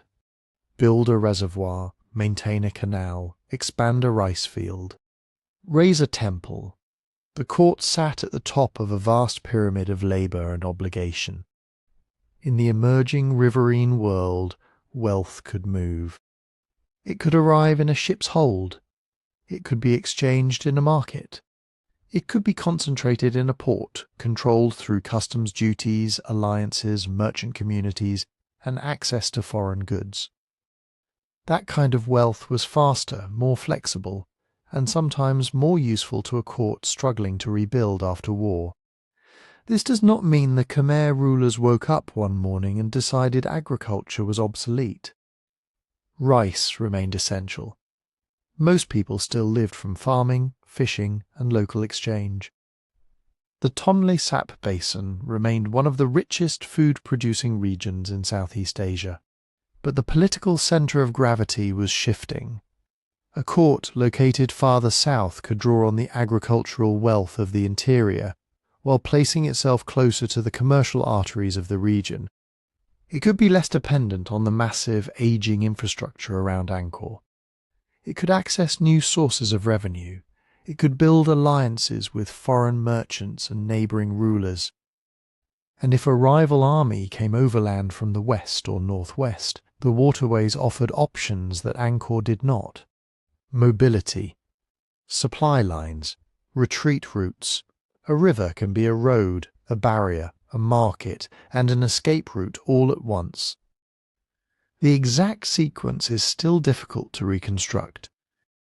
After Angkor's political decline, Khmer royal centres seem to have shifted among several places in the south and southeast.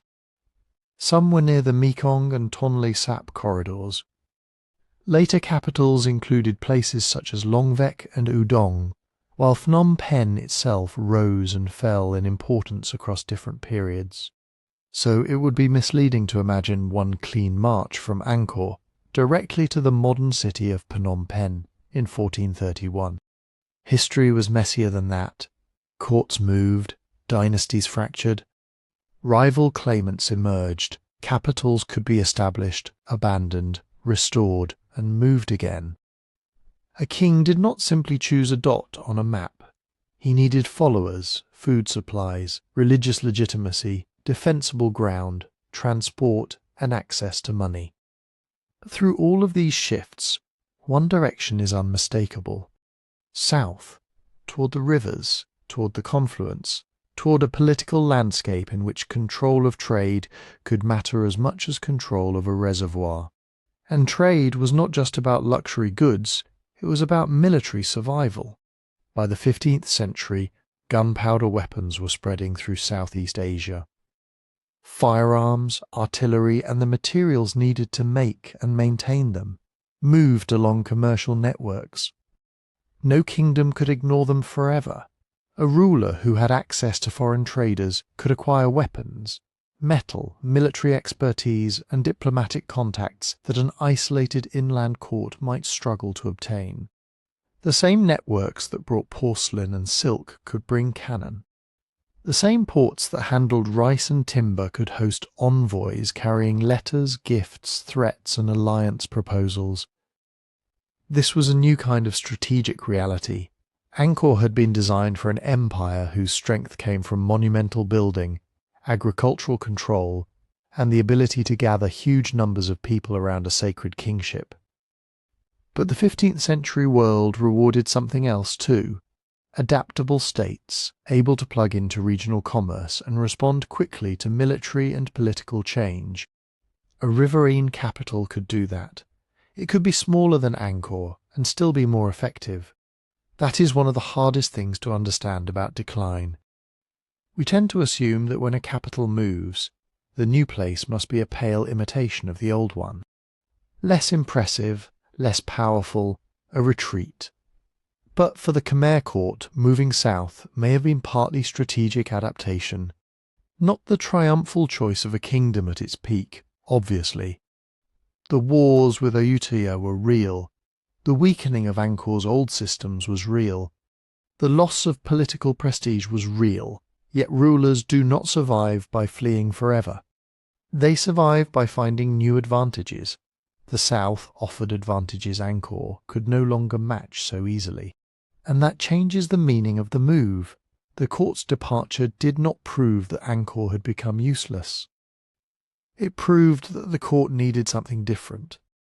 A different economic base, different military options, different connections to the outside world. Meanwhile, Angkor remained what it had always been for countless ordinary people, a lived landscape. Fields did not stop producing because the king had moved.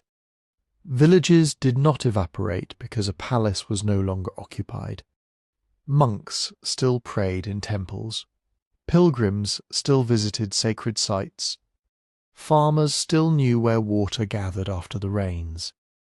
Families still buried their dead, repaired homes, fished the ponds, and walked roads built by ancestors. Political capitals can vanish from the centre of a map while the people around them remain. That is exactly what happened here. Angkor lost the court. It lost much of the machinery that had made it an imperial capital. Its grandest monuments no longer received the same level of royal maintenance. Its waterworks and roads no longer bound together a kingdom on the old scale. But the landscape was not abandoned to silence. It was transformed from the beating heart of an empire into something else, a sacred region, a rural homeland, a place of memory, and eventually a place where forests slowly reclaimed the structures that no longer had an empire behind them. The court had moved toward the future, but Angkor's people were still living among the ruins of the past. And this is where one of the most powerful myths about Angkor begins to fall apart. Because when people hear that the Khmer court moved south after the 15th century, they imagine a total evacuation, a city of perhaps hundreds of thousands of people suddenly emptied. Doors closing, markets abandoned, priests disappearing. The jungle moving in so fast that, within a generation, nobody even remembered what had been there. It is a compelling image. It is also almost certainly wrong. Angkor did not remain the imperial capital it had once been. That much is clear. The court moved. The massive systems of royal administration, labour mobilisation, monument building and water management no longer operated on their old scale.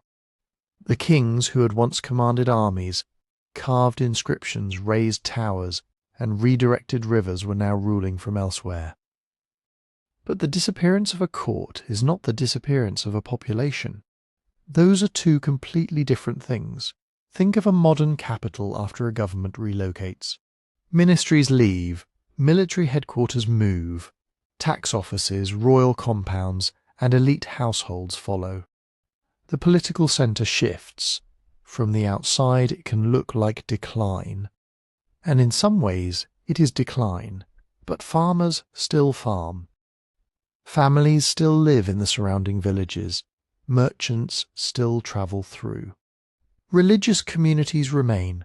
People do not abandon fertile land, familiar water sources, ancestral graves and sacred places simply because the king is no longer sleeping nearby. And Angkor was far too important, too productive, and too sacred to vanish overnight. The evidence is written directly on its monuments. After the great age of Hindu state temples had passed, Angkor became increasingly shaped by Buddhism, especially Theravada Buddhism. This was not merely a change in religious decoration. It reflected a profound transformation in Khmer society. The old Angkorian kings had built enormous temples around the idea of the god-king. A ruler stood at the centre of a sacred universe. Temples represented Mount Meru, the cosmic mountain. Reservoirs represented the oceans surrounding the world. The king connected heaven, earth, agriculture, political authority, and divine order. But Theravada Buddhism placed less emphasis on the cosmic role of a godlike ruler. Its religious life could be organized around monasteries, communities of monks, merit-making pilgrimage, and personal devotion. It did not require the same vast machinery of royal monument building that mattered after the old imperial system weakened. A temple built for a king could become a temple used by ordinary believers. And the greatest example was Angkor Wat. Angkor Wat was never simply left behind to crumble in total isolation. It remained one of the most important sacred sites in Cambodia. Over time, its Hindu imagery was reinterpreted within a Buddhist world. Statues changed, shrines were added, monks used its galleries and courtyards. Pilgrims came to pray, make offerings, and seek merit in the shadow of the most extraordinary temple their ancestors had ever built. This was not a dead monument. It was a living religious place. Even the physical fabric of Angkor Wat preserves signs of that continuing life. Later inscriptions appear on its walls. Buddhist images were installed or altered. Paintings were made on surfaces inside the temple complex. Some are faint now, almost ghostly, but they matter enormously.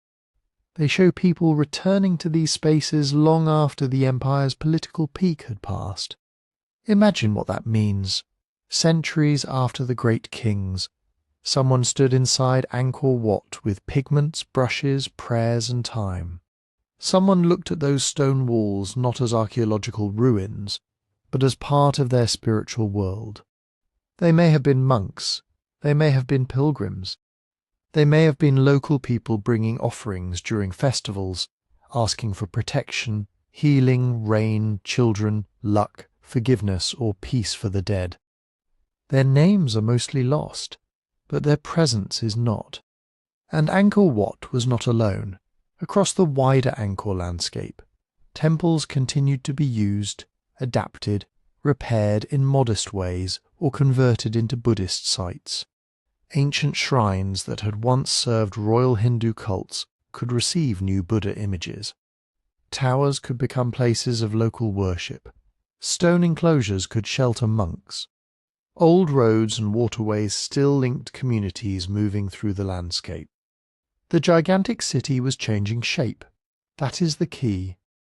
It was no longer a centralized imperial metropolis, fed by royal labour drafts and organized around a palace at the centre. But it did not become empty ground either. Settlement patterns shifted. Some areas may have thinned out dramatically, especially the huge low-density urban zones that depended on maintaining embankments, canals, roads, and water control systems. Other areas remained occupied. People concentrated near reliable water, active temples, cultivable fields, and transport routes, instead of one giant city functioning as a single political machine. Angkor became a patchwork of villages, monasteries, rice lands, forests, ponds, and sacred ruins. And that patchwork can be very difficult to see centuries later. This is one reason the abandonment story became so convincing. The houses of most Angkorian people were made from wood, bamboo, thatch, and earth. Their fences, platforms, market stalls, bridges, and homes were not designed to survive for 500 years. Once maintenance stopped, tropical weather consumed them fast. Rain rotted wood, insects ate it, plants pushed through floors. Floods rearranged soil, families rebuilt, moved or reused materials. Stone survives, ordinary life does not. So later visitors encountered towering temples, massive walls, broken roads, and reservoirs overtaken by vegetation. They saw the skeleton of empire, not the living communities that had continued around it, and from that perspective, Angkor looked deserted. But a landscape can appear empty when the evidence of everyday life has vanished. A village of wooden houses may leave almost nothing visible after a few centuries. A monastery may move from one structure to another. A farming community may live beside a temple without producing inscriptions, monuments, or records that historians can easily recover. The people are there, but the archaeological signature is faint, especially compared with Angkor Wat. That imbalance matters. A 5-towered stone temple can dominate the historical imagination so completely that we forget the thousands of people living beyond its walls. Yet local memory endured. The Khmer people never lost all knowledge of Angkor. The temples remained embedded in Cambodian religious geography, oral traditions, pilgrimage routes, and regional identity.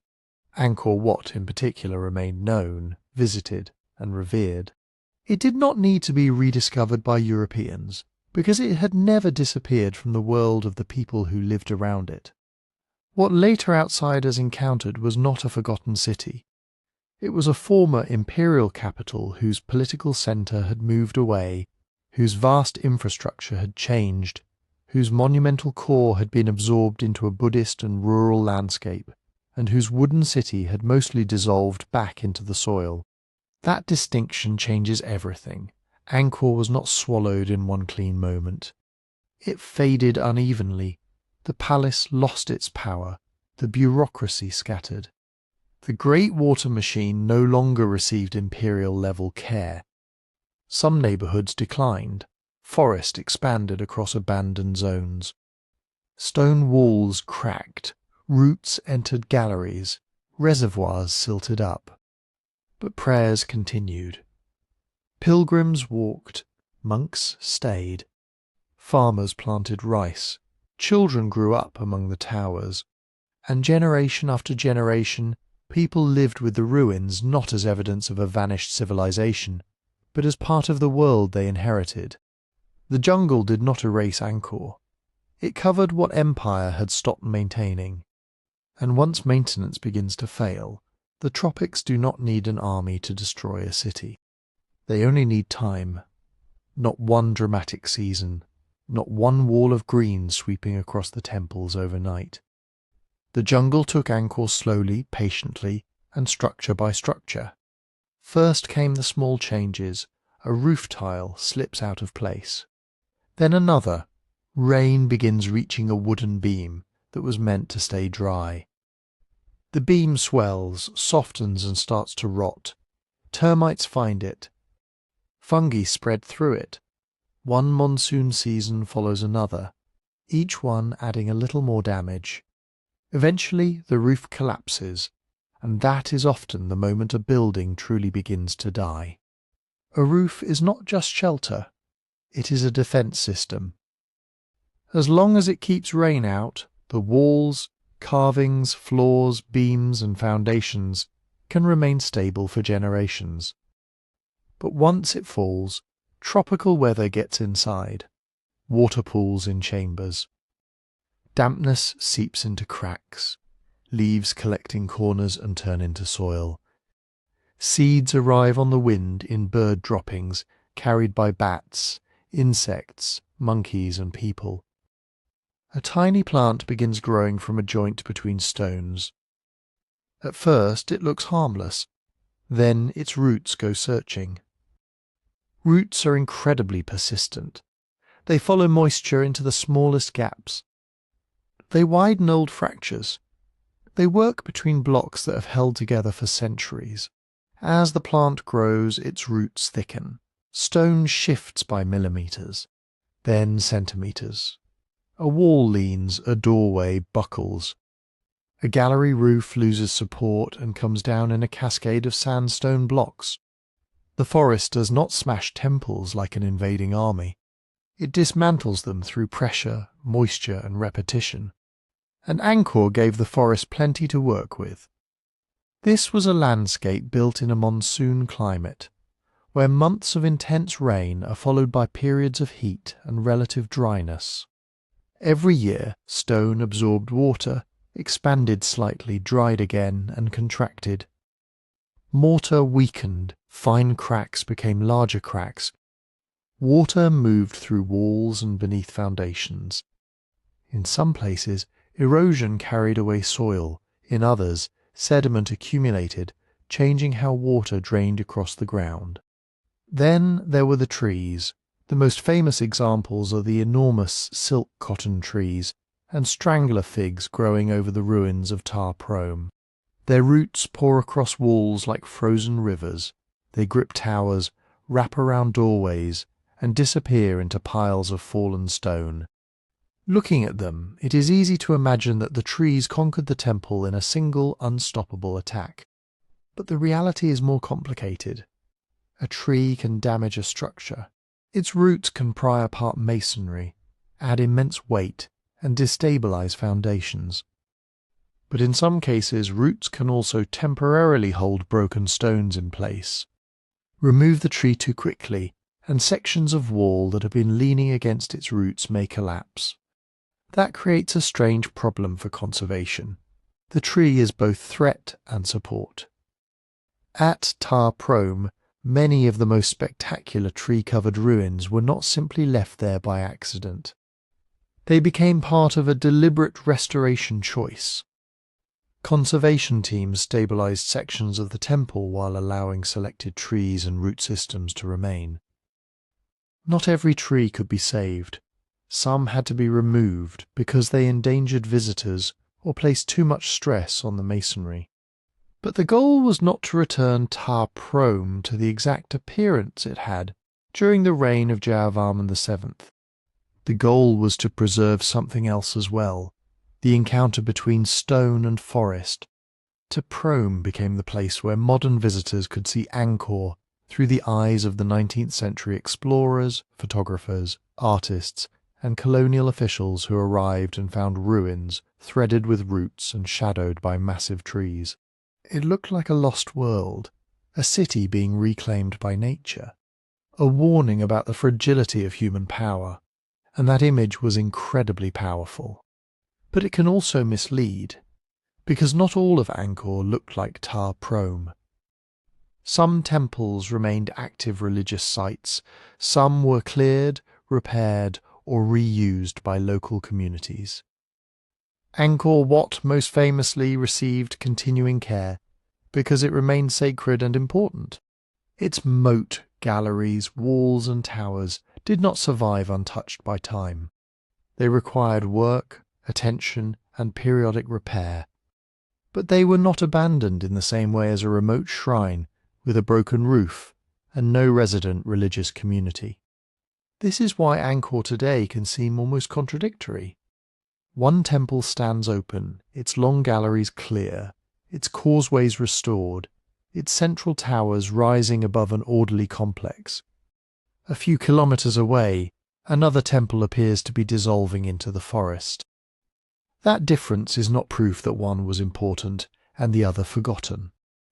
It often reflects centuries of uneven use, changing religious priorities, local maintenance, access to labour, damage from weather, later restoration, and decisions made by modern conservation authorities. The jungle did not cover Angkor evenly because Angkor itself did not decline evenly. A small sanctuary used by villagers might survive in ways a larger royal complex did not. A temple near an active route could be visited and repaired. A distant enclosure could lose its roof, fill with soil, and become an accidental nursery for trees. Areas once crowded with wooden houses could turn into forest, with almost no visible trace of the people who had lived there. And this is where the stone creates another illusion. Stone ruins make abandonment visible, wooden buildings do not. When the palace halls, houses, storehouses, markets, bridges, and ordinary dwellings decayed, they disappeared into the ground. The forest grew where neighbourhoods had been. Later visitors looked across the trees and saw temples rising above them, isolated and silent. They assumed the temples had always stood alone. They had not. They were once surrounded by roads, canals, shrines, workshops, homes, rice fields, monks, merchants, labourers, officials, children and farmers. The jungle did not just hide a few monuments, it concealed the scale of an entire urban landscape, whose most vulnerable parts had been made of materials the climate could easily consume. That is why the image of Angkor swallowed by the jungle became so central to its mythology. It offered a perfect story. A mighty civilization builds the greatest city on earth. The city falls, nature returns, trees wrap their roots around the monuments of kings. Centuries pass, then outsiders arrive and reveal the lost wonder to the world. It is cinematic, it is haunting, it is memorable, and large parts of it are wrong. Angkor was never simply erased from Cambodian memory. The forest did not cover every temple at once. The ruins were not frozen in the moment of collapse, waiting in total silence for Europeans to find them. What happened was slower, messier, and in some ways more fascinating. Political power moved away. Maintenance became selective. Buildings failed one roof, one drain, one wall at a time. Rain entered, soil accumulated, seeds took root, forest expanded across the spaces where imperial systems no longer organized labor on a massive scale. Then, over centuries, the living city became a landscape of sacred monuments, villages, fields, monasteries, roads, ponds and trees. The jungle became Angkor's mask, not because it made the city disappear instantly, but because it transformed the remains of empire into something that looked ancient, mysterious and lost. But masks can be mistaken for disappearance, and that is exactly what happened when Europeans began writing about Angkor. The name most people remember is Henri Mouhot, a French naturalist and traveller who reached Angkor in the early 1860s. He had come to Southeast Asia interested in wildlife, landscapes, and the unknown corners of a region Europeans were only beginning to map in detail. Then he saw the temples, and he was overwhelmed. Mouhot wrote about enormous towers, long galleries, carved walls, ruined gateways, and trees growing through ancient stone. He compared Angkor to the grand monuments of Greece and Rome, He struggled to believe that the builders of these temples could have created something so vast, so intricate, so ambitious. In one of his most famous passages, he described Angkor as rivaling anything left to us by Greece or Rome. It was a powerful statement, and it helped make Angkor famous in Europe. Muhot died of fever in Laos in 1861, before he could return home. But his journals were published a few years later, and European readers could not get enough of them. Here was a supposedly forgotten city in the tropical interior, a giant stone civilization hidden beneath the forest. A place of ruined towers, enormous faces, tangled roots, and unanswered questions. It was everything 19th century audiences wanted an ancient mystery to be. There was only one problem.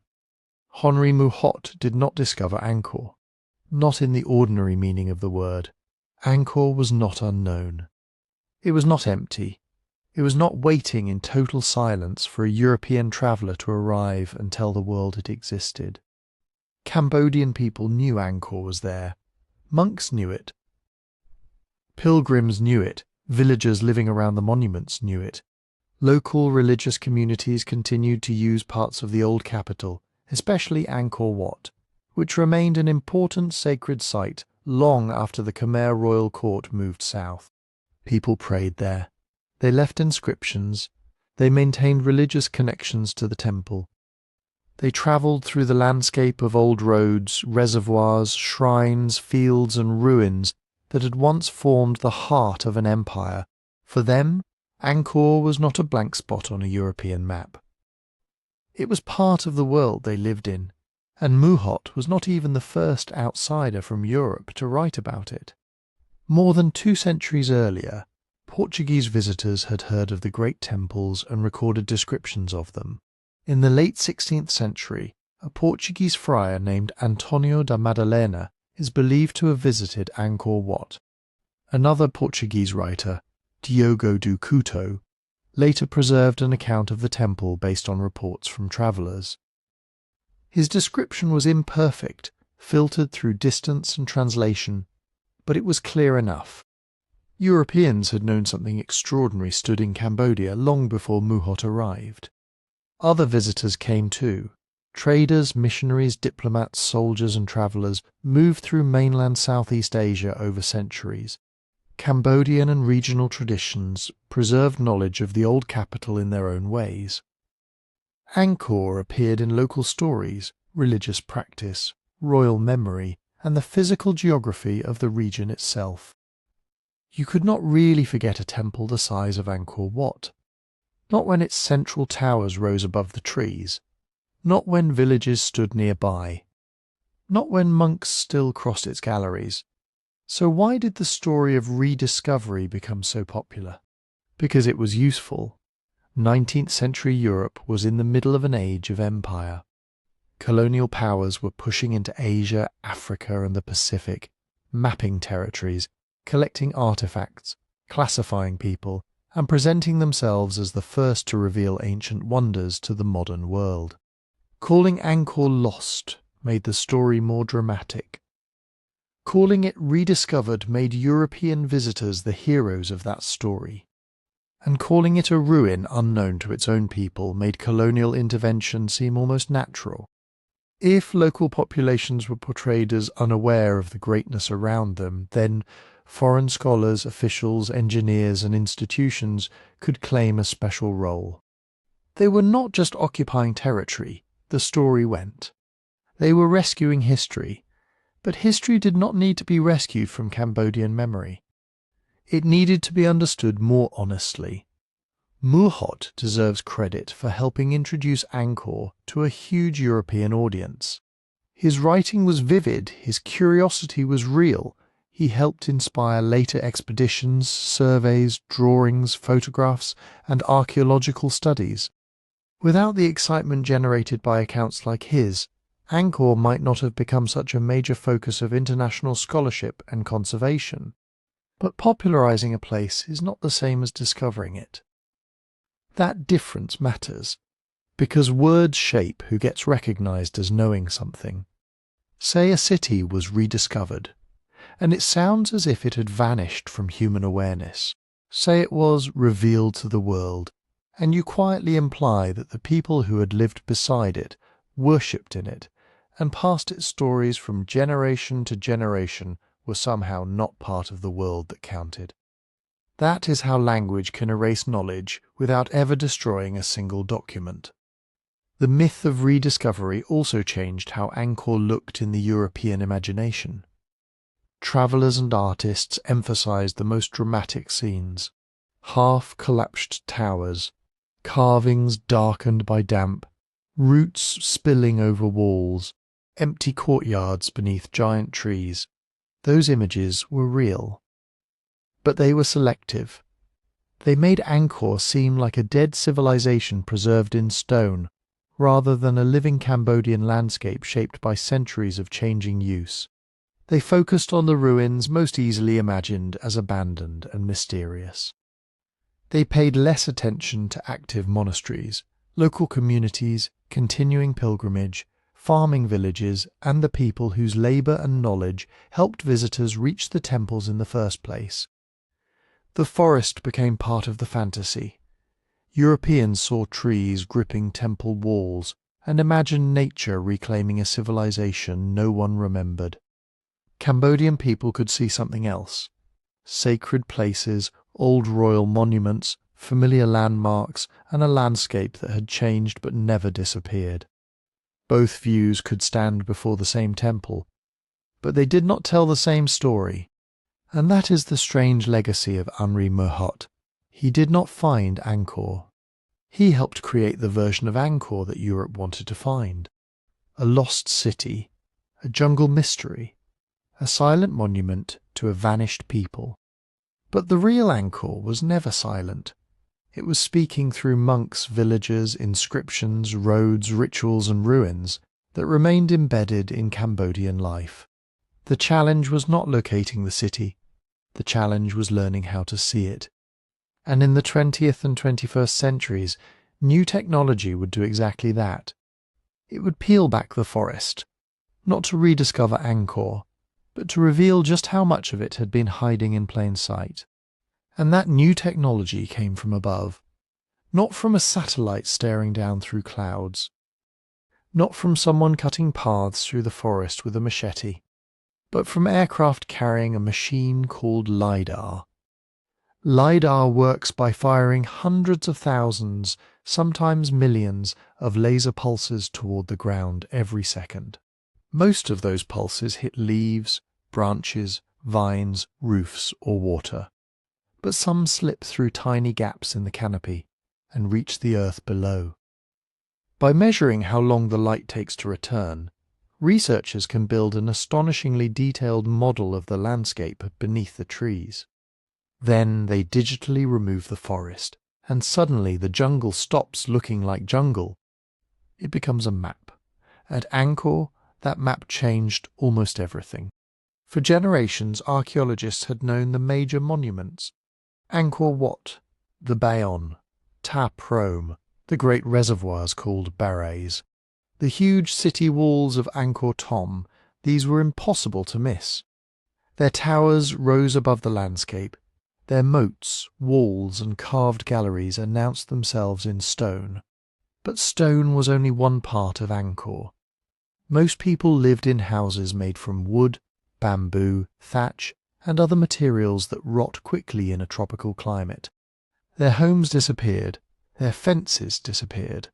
Their markets, workshops, kitchens, small shrines, and neighbourhood paths mostly disappeared. Or so it seemed. Lidar showed that they had left another kind of trace. Not towering ruins, slight rises and depressions in the soil, straight embankments, grids of roads, ponds, ditches, mounds where houses once stood, channels built to move water across a landscape that had been engineered on a scale almost too large to understand from ground level. When researchers surveyed Angkor from the air in the early 21st century, the forest floor began to reveal a city far bigger and more organized than the old monument map had suggested. Roads stretched outward from the temple centres like lines drawn across the earth. Canals ran beside them. Dense fields of residential mounds appeared around major temples. Small ponds, probably used for water storage, fish, household needs and ritual, dotted the landscape in enormous numbers. What had looked like isolated temples in a forest turned out to be connected parts of a vast urban system. Think about that. For centuries, the most famous image of Angkor was a few giant temples being swallowed by trees. Lidar showed something different. Not a handful of monuments. Not even a conventional compact city with a crowded centre and open countryside beyond it. It showed an enormous low-density urban landscape. A city spread across fields, forests, shrines, reservoirs, roads and neighbourhoods. A place where royal temples stood at the centre of religious and political power, but where ordinary communities extended outward over a huge area. Exactly how many people lived there at its peak is still debated. Population estimates depend on assumptions about household size, farming, land use, and how long different districts were occupied. But the broader point is no longer in much doubt. Angkor was massive. Some scholars now describe Greater Angkor as one of the largest pre-industrial urban complexes on Earth, extending across hundreds of square kilometres and possibly approaching 1,000 square kilometres when its wider infrastructure and settlement network are included. And it did not end at the famous temples. One of the most dramatic Lidar discoveries came north of Angkor, on the slopes of Phnom Kulen. This forested plateau was already known to be sacred. It was associated with the beginnings of Khmer kingship and with the early 9th century ruler Jayavarman II. Archaeologists knew there were old temples, inscriptions, and carved riverbeds in the area. But Lidar revealed something much more extensive. Beneath the trees were the traces of an ancient urban landscape now known as Mahendrapurvata. Researchers identified grids of roads, temple sites, earthen banks, ponds, channels and settlement features spread across the plateau. Some structures had been recorded before, others were hidden so completely that they barely registered on the ground. Seen from above, stripped of vegetation, they formed a pattern that suggested planned occupation on a major scale. Mahendrapurvata was not Angkor Wat. It did not have the giant stone towers that captured 19th century imaginations. But in some ways it was even more important. It showed that the Angkorian world had not simply appeared full-grown on the plain.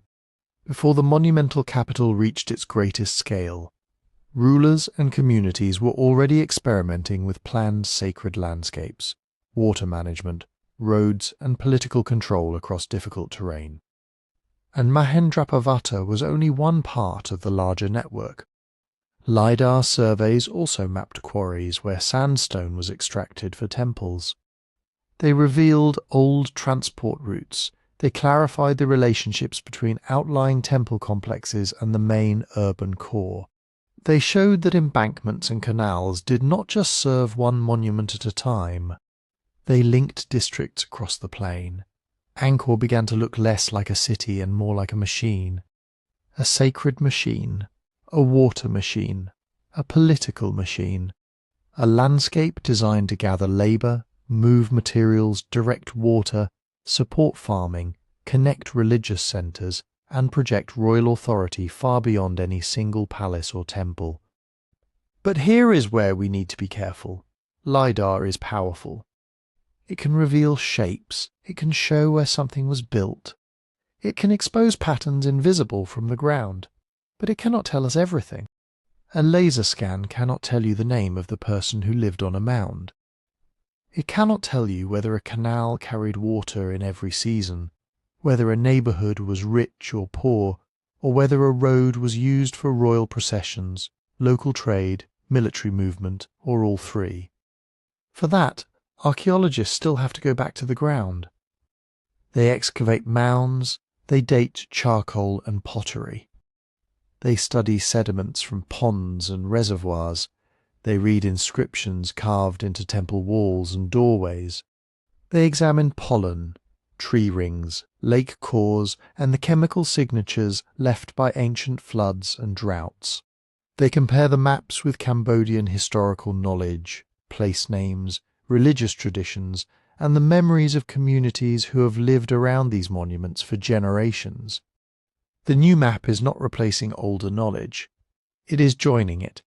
And together, these lines of evidence have made the old story of Angkor's collapse much harder to tell. The simple version says the city was conquered in 1431, abandoned overnight, and swallowed by jungle. But Lidar shows a landscape built over centuries, modified again and again, and occupied in different ways across a huge area. Archaeology shows that some districts changed before 1431. Others continued afterward.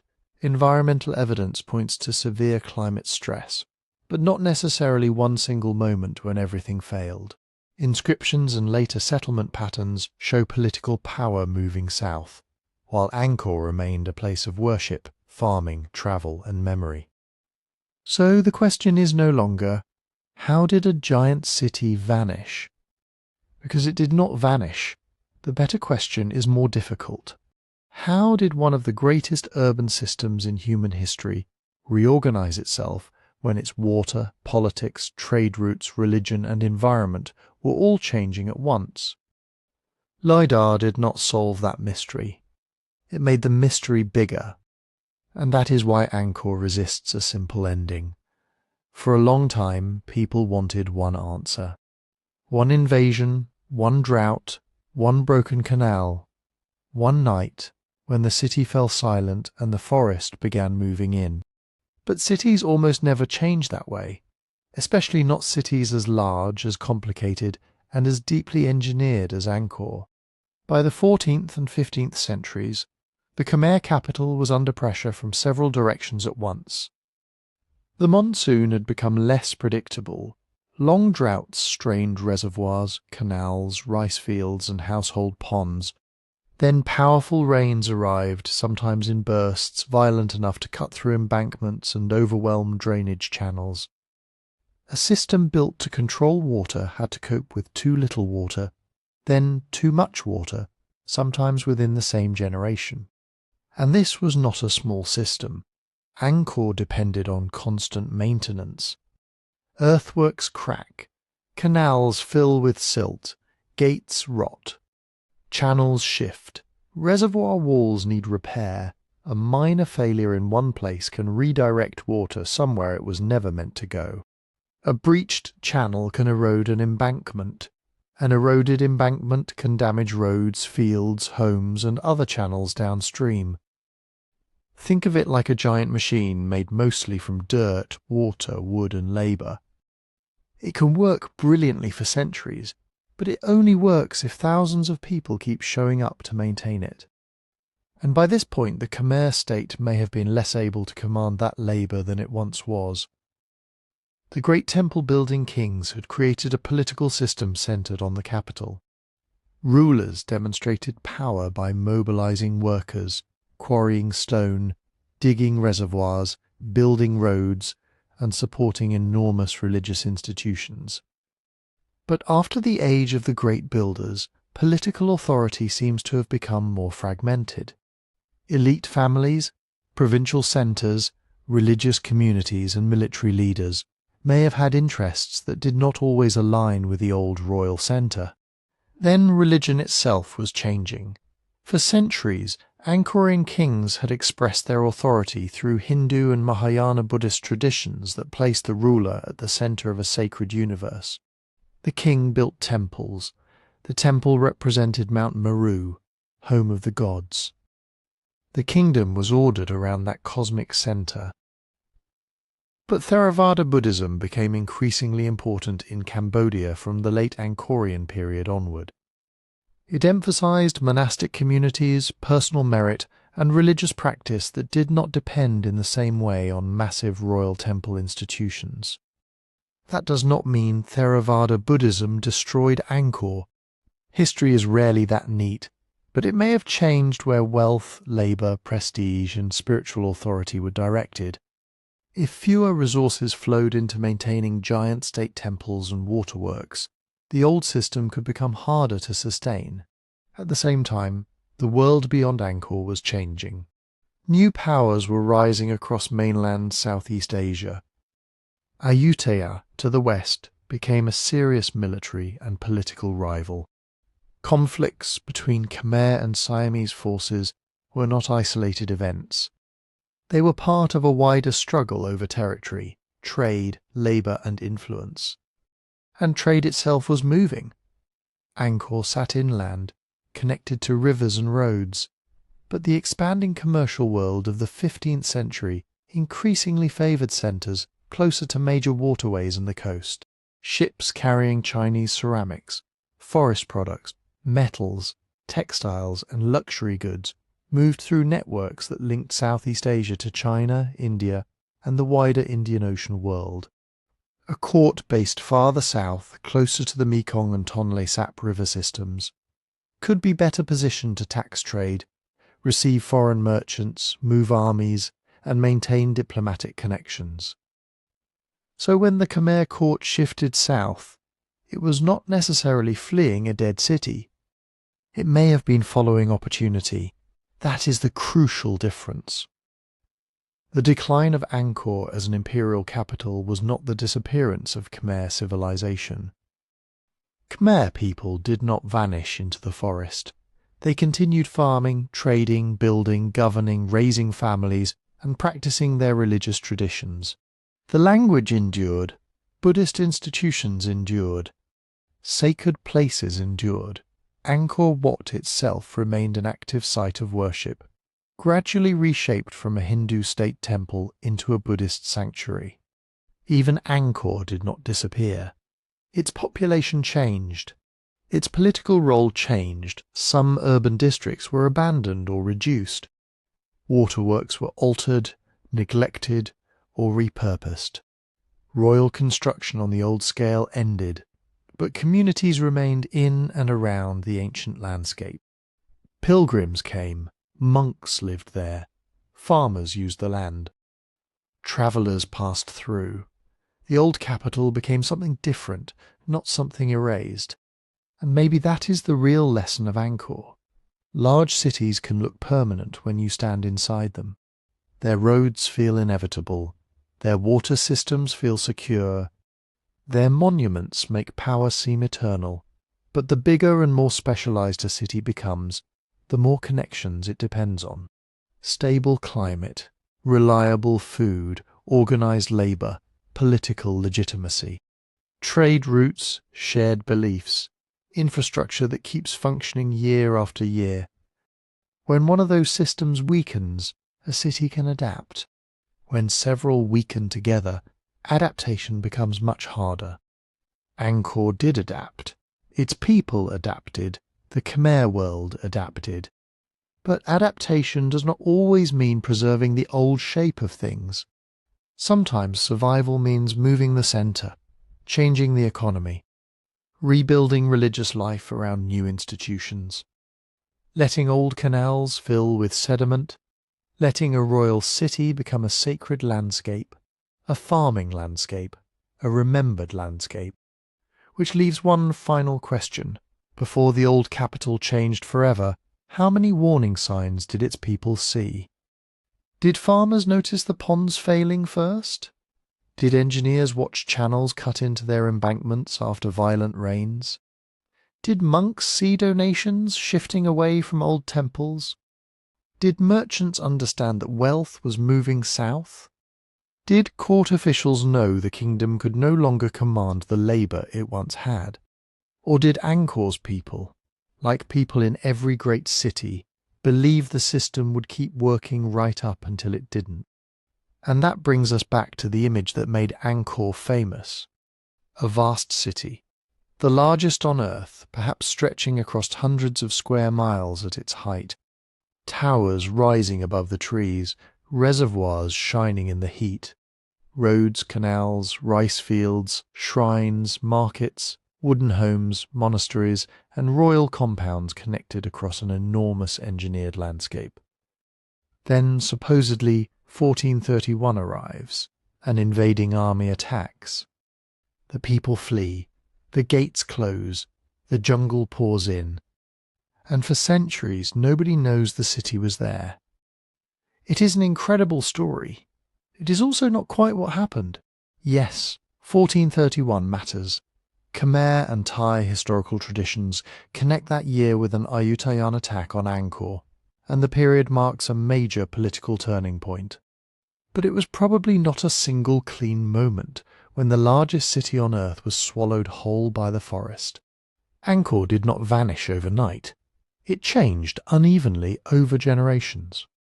Some neighbourhoods may have emptied earlier than others.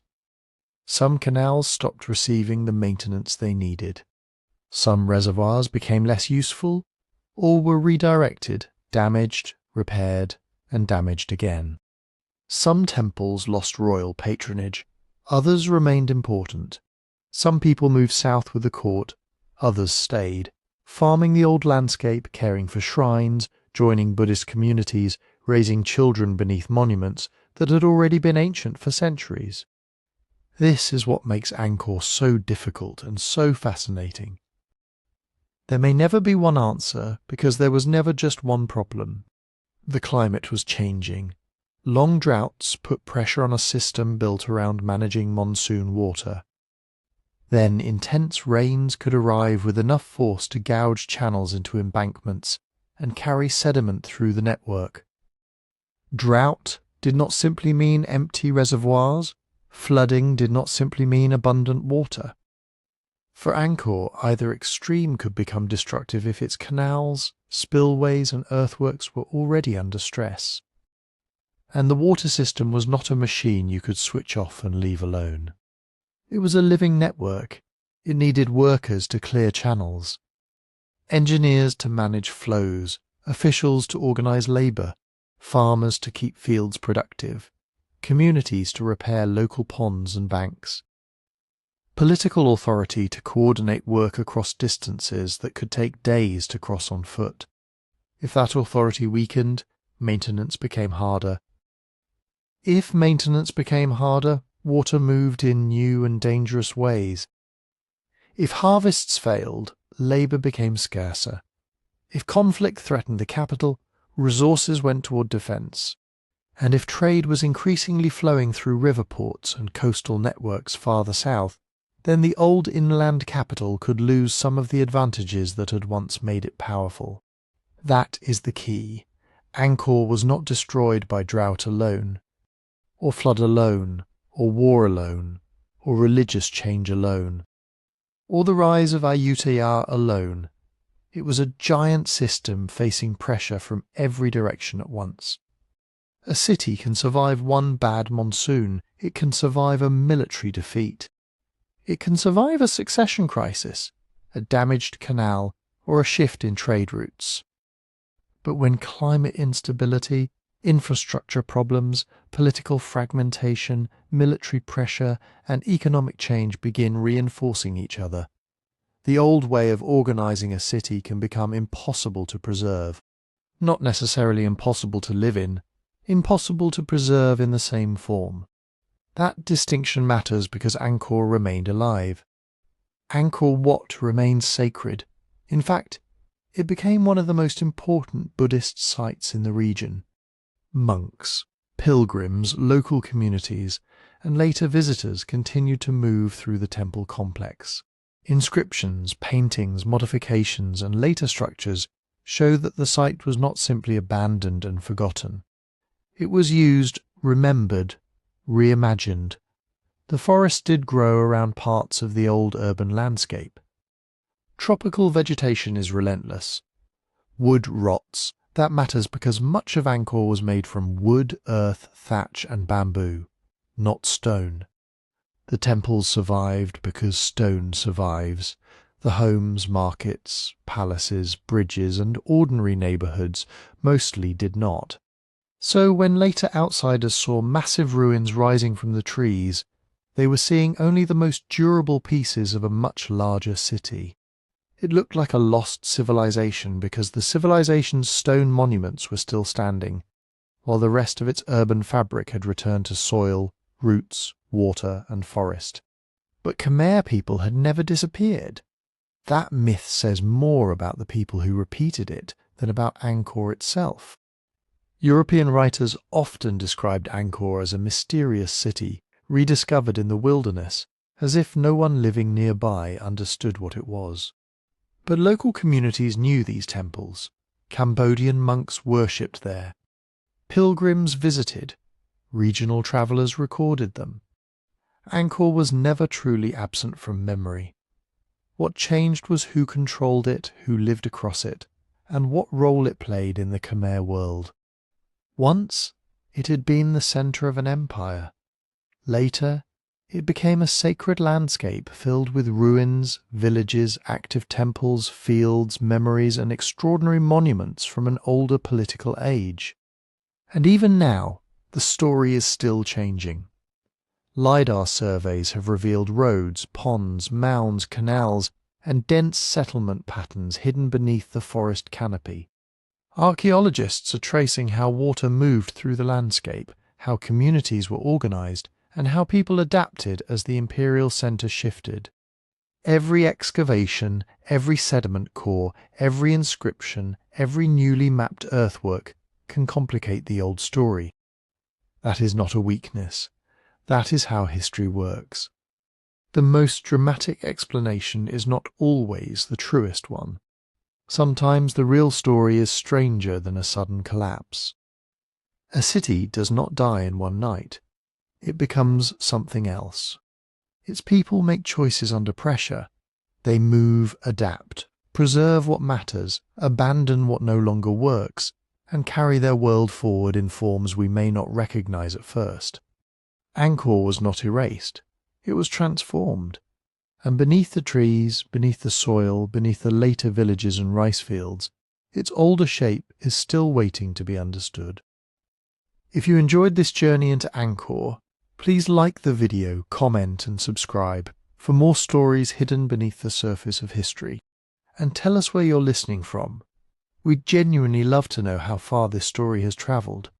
And if you want to support the channel in the best possible way, listen on Spotify through the link in the description.